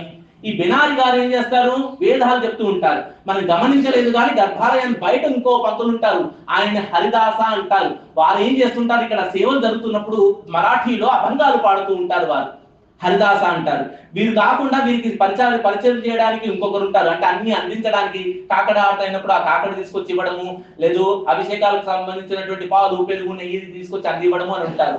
ఇంకో ఆయన ఉంటారు, గద పట్టుకునేటువంటి ఇంకొకరు ఉంటారు, కాకడ పట్టుకునే వాళ్ళు ఇంకొకరు ఉంటారు. సేనాతి చేసేటప్పుడు ఈ తివాచి పట్టేటువంటి వాళ్ళు ఇట్లా 6 రకాల పురోహితులు ఇక్కడ ఉంటారండి. అక్కడ 3 అయ్యింది. బద్వా గారు తాళం చేయి తీసుకొచ్చారు, తాళం తీద్దామని వచ్చారు. వెంటనే పురోహితుడు వచ్చాడు, అర్చకులు వచ్చారు, బెనారీ గారు వచ్చారు, హరిదాసులు వచ్చారు, దివిటీలు వచ్చారు. వీళ్ళందరూ వచ్చేసారు, అందరూ గుమిగూడారు. వీళ్ళు కర్ణ అనే ఒకటి వాయిద్యం ఉంటుంది, కర్ణ అనేటువంటి వాయిద్యం. ఈ కర్ణ వాయిద్యాన్ని గట్టిగా పూరించి ఆ వాయిద్యాన్ని వాయించి మంత్రాలు చదివి స్వామివారిని మేలుకొల్పు మంత్రాలు చదువుతూ తాళం తీస్తూ ఉండాలి. కానీ మేలుకొల్పు మంత్రాలు చదువుతూ తాళం తీయడానికి ముందు చప్పుళ్ళు వినబడుతున్నాయి వీళ్ళందరికీ. గర్భాలయం లోపల నుండి చప్పుళ్ళు వినబడుతున్నాయి. ఏం చప్పుళ్ళు? ఎవరెవరు మాట్లాడుతున్నారు? చోఖామేలుడు, పాండురంగ విఠలుడు మాట్లాడుకుంటున్నారు. ఈ చప్పుళ్ళు వినబడుతుంటే అదేమిటా, వేసిన తాళం వేసినట్టే ఉంది, లోపల కూడా దొంగ దూరింది అనుకుని భయంతో తలుపులు తీశారండి. తీసి చూడగా అక్కడ ప్రభావలి మీద పాండురంగ విఠలుడి పక్కన కూర్చొని ఉన్నాడండి చోఖామేలుడు. గొంగలు కప్పుకున్న చోఖామేలుడు కనబడ్డాడు. అన్నా ఎంత ధైర్యం నీకు, మా విఠలుడు పక్కకు వచ్చేసి కూర్చుంటావా నువ్వు, నీకు లోపలికి అధికారం లేదు రావడానికి, అట్లాంటిది ఆలయంలోకి, అంతరాలయంలోకి, గర్భాలయంలోకి స్వామివారి పక్కన కూర్చుంటావా నువ్వు అంటూ గద్దించి ఆయన పట్టుకున్నారు. ఆయన అన్నట్ట, లేదు లేదు నా ముందు విఠలుడు ఉన్నాడు, మాట్లాడుతున్నాడు, మీరు చూడండి అంటే వారెవ్వరికి విఠలుడు మాట్లాడుతున్నట్టు కనబడ్డాడా? వారికి మాత్రం ఇదే రూపం, 2 చేతులు దగ్గర పెట్టేసుకొని ఏం మాటలు చెప్తున్నావు అంటూ మళ్ళీ లాక్కెళ్లారు. తీసుకొచ్చి భీమా నది తీరం దాకా తీసుకొచ్చి ఈ నది ఒట్టుకి ఇటు నుండి రాకు, నువ్వు అటువైపే ఉంటావు అంటూ ఆయన ఇక్కడ పంపించేశారు. ఇక తర్వాత అనేకమైనటువంటి లీలలు జరిగాయి. లీలలు జరిగిన తర్వాత చౌకమేళ లీలలు 1, 2 కాదు, చాలా లీలలు ఉన్నాయి. మనం వీలైనప్పుడు తెలుసుకుందాము. చివరికి ఒక రోజు ఈ పాండురంగ విఠలుడు నిలబడి ఉన్నాడు. చక్కగా సేవలన్నీ అయిపోయాయి. నామదేవ వారు కీర్తన చేసుకుంటూ అంతరాలయంలోకి వచ్చేసి విఠలుడు దర్శనం చేసుకుందామని పాదాలు మొక్కి ఇలా చూశాడట. ఇలా చూడగానే పాండురంగ విఠలుడి యొక్క కళ్ళ వెంట 2 కళ్ళ వెంట జల జల జల జల నీళ్లు రాలుతున్నాయట. ఈయన, స్వామి మీరెందుకు ఏడుస్తున్నారండి? మీ కళ్ళలో నీళ్లు చూడటం ఏంటి? ఆశ్చర్యంగా ఉంది. సమస్తమైనటువంటి జనుల కంటిని నీరుని తుడిచేటువంటి నీకంట నీరుందా? ఎందుకంత బాధపడుతున్నారు అంటే ఆయన అన్నట్ట, ఏదో ఇన్ని రోజులు నాకు ఈ చంద్రభాగా తీరంలో చక్కగా కీర్తనలు పాడుతూ అభంగాలు పాడుతూ నన్ను మైమరిపించేటువంటి నా భక్తుడు ఇక లేడయ్యాడు. ఈ రోజు పొద్దున్నే ప్రమాదంలో చనిపోయాడు. ఆ భక్తుడిని పాపం ఆయన ఉన్నన్నాళ్ళు ఎప్పుడెప్పుడు నా అంతరాలయంలోకి వద్దామా, నాతో మాట్లాడదామా అని అనిపించింది. ఎన్నో లీలు చేశారు. తర్వాత అది ఇంతేను, ఆయనకి నాతోనే ఉండాలనేటువంటి కోరిక బాగా ఉండేది. ఇప్పుడు అంటూ వైకుంఠంలోకి వచ్చాడు, కానీ నాకు ఈ రూపంలో ఇక్కడ పండరపురంలో నా ముందు అభంగాలు పాడుతుండేటువంటి చౌకమేలుడు నాతో లేడని బాధ అనిపిస్తుందయ్యా. కాబట్టి ఒక్క పని చెయ్యి, ఆయన జీవిత కాలం యొక్క లక్ష్యం ఏమిటి? నాతోనే ఉండాలి, నా దగ్గర నా మందిరంలో ఉండాలనుకున్నాడుగా. ఆయన యొక్క అస్థికలు తీసుకొచ్చి ఈ పరమ పవిత్రమైనటువంటి పండరపురంలో పాండురంగడు నేను వెలిసినటువంటి ఈ క్షేత్రంలో నా మందిరం ముందే ఆయనని సమాధి చేయి. ఇక్కడికి వచ్చేటువంటి ఎవరైనా సరే, తెలిసైనా తెలవకైనా అక్కడికి వచ్చి ఆయన ఆ మందిరాన్ని చూసారా, సమాధి మందిరాన్ని చూసారా, నన్ను చూసిన దానికంటే పుణ్యం ఎక్కువ వస్తుంది, ఆయన తీసుకురావయ్యా అంటే నామదేవుల వారు వెంటనే పరిగెత్తుకెళ్లారండి. ఎక్కడ ప్రమాదం జరిగిందో అక్కడికి వెళ్ళారు. ఇక్కడ నుండి దగ్గరలోనే సోలాపూర్ మనం వచ్చాం చూడండి, అక్కడ 14-15 కిలోమీటర్ల దూరంలో మంగళవేడ అనేటువంటి ప్రాంతం. ఆ ప్రాంతంలోనే ఆ రోజు పొద్దున్నే పాత గోడను ఒకటి సర్దుతూ, దానికి ఏమంటారు, మట్టి గోడను సర్దడానికి, ఇటుకలు అందించడానికో, మట్టిని అందించడానికో, మట్టి మోయడానికో కూలికి వెళ్ళాడు కదా చౌకమేలుడు. ఆ ప్రాంతంలో ఆ గోడకు రిపేర్ చేస్తుండగా, దాన్ని మరమ్మతులు చేస్తుండగా గోడ కూలి ఆయనతో పాటుగా చాలా మంది కూలి వాళ్ళు ఆ గోడ కిందే సమాధిపోయారు. అందరూ చనిపోయారు. అయితే నామదేవ వాళ్ళు వెళ్ళిన తర్వాత అందరూ కలిసిపోయారు. ఇందులో ఎవరిది ఏంటి, ఎవరి అస్థికలు ఏంటి అర్థం కావట్లేదు. వెంటనే పరుగున మళ్ళీ వెనక్కి వచ్చి పాండురంగ అక్కడ వెళ్తే అందరి అస్థికలు కలిసిపోయాయి. అందులో చౌకమేలుడు ఎవరు నాకు ఎట్లా తెలిసేది? రూపంతో ఉంటే గుర్తుపడతాను పలానా వాడు చౌకమేలుడు అంటే. అయ్యో నామా, నీకు ఇంతా తెలీదా? నువ్వు నా భక్తుడు ఎట్లాగో, ఆయన నా భక్తుడే కదా, భక్తుల్ని గుర్తుపట్టడం నీకు బాగా తెలుసు, వెళ్ళు అన్నట్ట. ఆయన ఓ నాకు తెలుసు అంటూ పరిగెత్తుకొచ్చేసాడు. వచ్చేసి అక్కడ ఉండేటువంటి అస్థికలు ఒక్కొక్కటిగా తీసి చెవు దగ్గర పెట్టుకున్నాడు. ఏ అస్థిక చెవు దగ్గర పెట్టుకుంటే విఠల విఠల విఠల పాండురంగ, విఠల విఠల పాండురంగ, విఠల విఠల పాండురంగ, విఠల విఠల పాండురంగ, విఠల విఠల పాండురంగ, నెమ్మదిగా గట్టిగా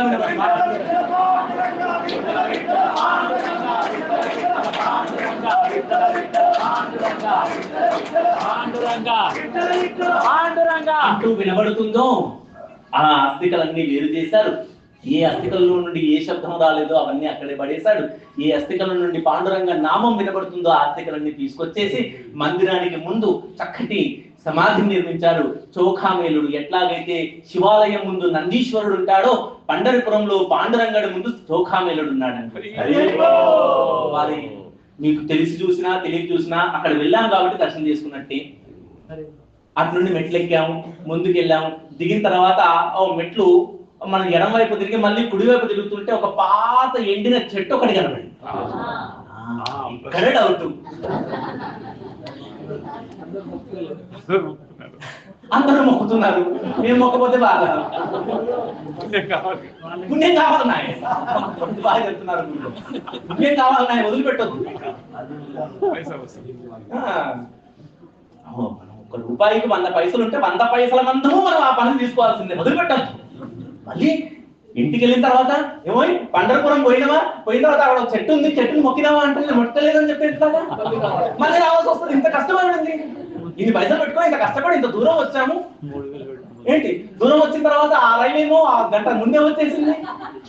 గంట ముందే వచ్చిన రైలు కోసం 10 నిమిషాలు బస్సుల కోసం ఆగాం. ఇక్కడికి వచ్చేసి మేము బయట నిలబడ్డాం, చల్లలో నిలబడ్డాం. మరి ఇది అంతా వసూలు కావాలా? అక్కడ చెట్టు కాదు కదా, చెట్టు ఆకులు కూడా వదిలిపెట్టొద్దాన్ని నేను. బాగా గుర్తుపెట్టుకోండి, పండరి క్షేత్రానికి రావడానికి అత్యంత సులువైన మార్గంలో మనం వచ్చాం. ఎంత అదృష్టం అంటే మనది, ఏమాత్రం కష్టం లేకుండా కేవల సునాయాసంగా నదిలో పడ్డటువంటి వస్తువు నది ప్రవాహానికి కొట్టుకుపోయినట్టుగా భక్తుల సాంగత్యంలో మీరు పడ్డారు. భక్తులే కొట్టుకొని తీసుకొచ్చారు ఇక్కడికి పాండురంగం దగ్గర. మనం చంద్రభాగ ఒక్కటే ప్రవహిస్తుంది అనుకుంటున్నాము. కాదు కాదు, మన హైదరాబాద్ మేడ్చల్ నుండి కూడా నది ప్రవహిస్తూ వచ్చింది. భక్తుల యొక్క సమూహం అనేటువంటి నది ఆ నదిలో ఉంటే చాలు, మనం ఏం చేయనక్కర్లేదు, కొట్టుకొచ్చేస్తుంది. మనం దమ్మాయిగూడలో ఉన్నా తీసుకొస్తుంది, నేను నాగారంలో ఉన్నా గుంజుకొచ్చేస్తుంది. తీసుకొచ్చి ఎక్కడ పడేసింది? చంద్రభాగాలో పడేసింది. అక్కడికి వెళ్ళాము.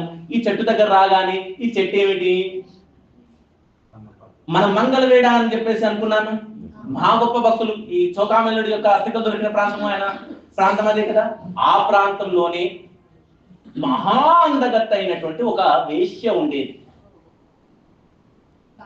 శ్యామ వేశ్య ఉండేది అన్నాను. వేశ్య కానుపాత్ర కాదు, శ్యామనే. ఈ వేశ్య అక్కడ ఉంటూ అక్కడ ఉండేటువంటి ధనికుడైనటువంటి సేట్ ఒకరు ఆ వేశ్యను చూసుకునేవాడు. అప్పట్లో ఆ సేట్లకి ఒక అధికారం, అది ఒక హోదా.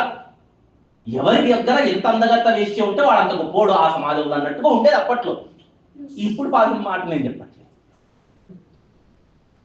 ఆయన మల్గూజర్ ఆయన పేరు, మల్గూజర్.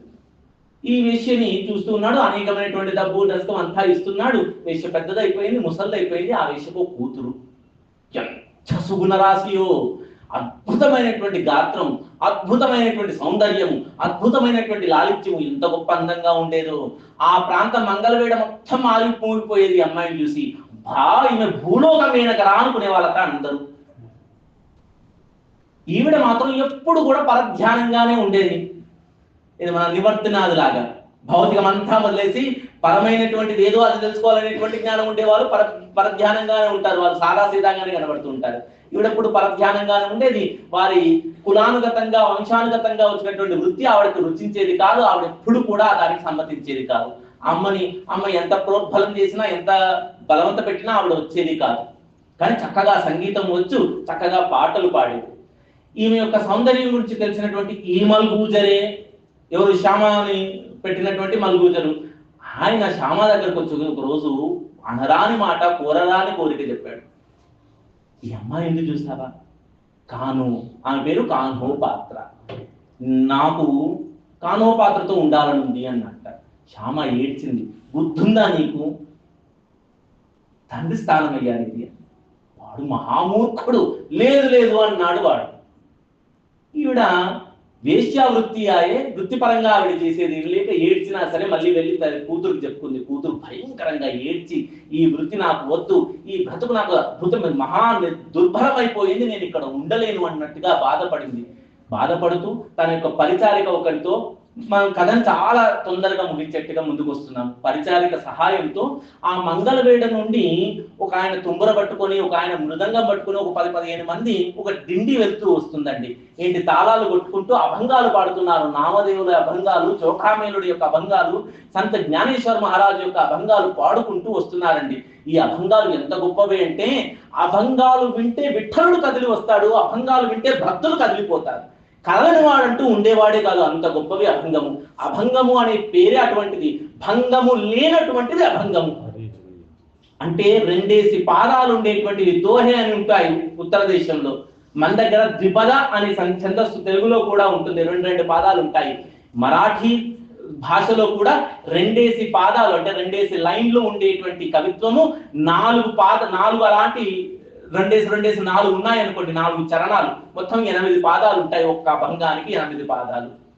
ఈ అభంగాలు పాడుతూ ఈ దిండిలో ఉండేటువంటి భక్తులందరూ కూడా పాడుతూ ఉన్నారు. స్త్రీలు కొందరు నెత్తి మీద చక్కగా తులసి కోటను పెట్టుకొని నాట్యం చేస్తూ వస్తున్నారు. పురుషులు ప్రతి ఒక్కరు తాళాలు వాయిస్తూ ఆడుతూ పాడుతూ వస్తున్నారు. కొందరు చక్కగా ఎగురుతున్నారు, బలయంగా ఏర్పడుతున్నారు, సంకీర్తనం చేస్తున్నారు. ఈ సంకీర్తనం చేస్తున్నటువంటి ఈ శబ్దము లోపల ఇంటి గదిలో ఉండేటువంటి కానో పాత్రకు వినబడింది.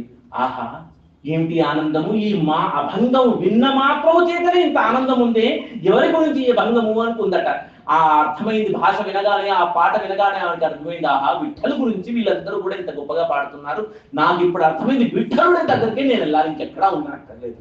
అనుకుని తన పరిచారిక యొక్క సహాయంతో ఇంట్లో నుండి పారిపోయి ఆ దిండిలో కలిసిపోయి అక్కడ మంగళవేడ నుండి పండర్పురానికి వచ్చేసిందండి. పండర్పురానికి వచ్చి పాండురంగ ఆలయాల లోపలికి ప్రవేశించి ఆవిడ అద్భుతమైనటువంటి అభంగాలు పాడింది. అనేకమైనటువంటి అభంగాలు, ఎంత గొప్ప గొంతుతో పాడేదంటే ఆవిడ పాడేటువంటి అభంగాలను చూసి వింటున్నటువంటి విఠలుడికి ఎన్ని ఉపచారాలు చేస్తున్నా సరే ఆ పాట వినపడగానే కళ్ళ వెంట నీళ్లు గారేనట. అంత అద్భుతమైనటువంటి అభంగాలు పాడుతూ ఈవిడ ఇక్కడే ఉండిపోయింది. కానోపాత్ర. వీరికి గురువు ఎవరూ లేరు, వీరికి గురువు విఠలుడే. ఈవిడ పాడుతూ ఉండేది. ఈ విషయం తెలుసుకున్నాడు. మరి గుళ్ళోకి చేరిపోయింది ఈవిడ. మల్గూజర్కి అసూయ పెరిగిపోయింది. ఎట్లాగైనా నాకు దక్కకపోతే ఇంకెవరికి దక్కదు, లేదా వీళ్ళని ఎట్లాగైనా ఇబ్బంది పెట్టాలనేటువంటి వృత్తి ప్రవృత్తి కొందరికి ఉంటుంది. ఆయన వెంటనే బీదర్కి వెళ్ళాడు. దగ్గరలోనే బీదర్ ఉంటుంది. బీదర్కి వెళ్ళి బీదర్ సుల్తాన్ గారికి విషయం చెప్పాడు. అద్భుతమైనటువంటి సౌందర్య రాశి ఒకటి ఉంది, పేరు కానోపాత్ర. ఇంత అందమైనటువంటి యువతి నీ దగ్గర ఉంటే బాగుంటుంది అన్నట్ట. ఆ బీదర్ సుల్తాన్ కనిపించింది. దాన్ని ఏముంది, వెంటనే సైనికులు పిలిపించాడు. వెళ్ళి తీసుకురండి, లాక్కరండి అన్నట్ట. సైనికులందరూ పరుగు పరుగున బీదర్ ప్రాంతం నుండి వచ్చేసారు. పండర్పురానికి వచ్చేసారు. పండర్పురం మందిరం దగ్గరికి వచ్చేసారు. మందిరం లోపల ఉండేటువంటి కానోపాత్రను పిలిచారు. ఆవిడ బయటకు వచ్చింది. బయటకు వచ్చిన వెంటనే సుల్తాన్ గారి ఆజ్ఞని చెప్పారు. లాభం లేదు, నువ్వు రావాల్సిందే, నేను బంధించైనా తీసుకెళ్తాం, భయపెట్టైనా తీసుకెళ్తాం అన్నట్ట. ఇక లాభం లేదు, నన్ను నా యొక్క రోజులు గతించేటువంటి పరిస్థితి వచ్చేసింది అన్నారు.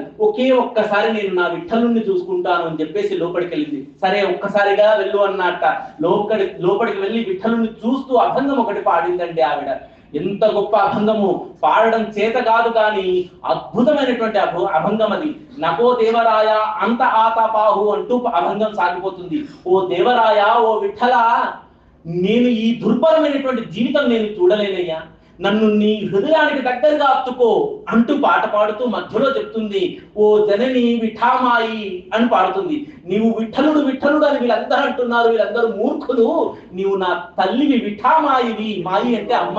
విఠలుడు అంటున్నారు, కాదు కాదు, నువ్వు నా విఠామాయివి, నా విఠా మౌలివి, నా మౌలివి. నా గుండెల దగ్గరగా తీసుకునేటువంటి తల్లి తన కూతుర్ని ఎలా గుండెలకు దగ్గరగా హత్తుకుంటుందో నన్ను హత్తుకోవయ్యా అంటూ పాట ఆపేసింది. వెంటనే అందరూ చూస్తుండగా ఆ సంత్ కానోపాత్ర లో నుండి ఒక దివ్య తేజస్సు ఒకటి వచ్చేసి విఠలుడి యొక్క హృదయంలోకి నిలిచిపోయింది. ఆవిడ అక్కడే దేహాన్ని పడింది.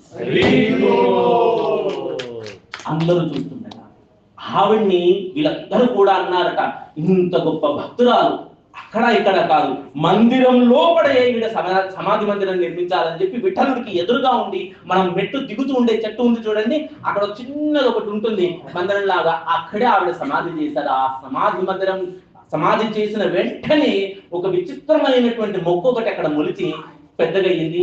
ఆ చెట్టు 15-14వ శతాబ్దంలో ఉండేటువంటి చెట్టు యొక్క ఆనవాళ్ళు ఇప్పుడు మనం చూసింది. ఇట్లా సంత్ కానోపాత్రని తల్లి ఎట్లా తన కూతుర్ని హృదయంలో గుండెల మీద కత్తుకుంటుందో అలా విఠుమాయి, ఆ విఠుమౌని మనందరినీ కూడా హత్తుకోవాలని కోరుకుందాం. సర్వం శ్రీకృష్ణ పాదారవిందార్పణమస్తు. హరే కృష్ణ హరే కృష్ణ హరే కృష్ణ కృష్ణ కృష్ణ కృష్ణ హరే హరే.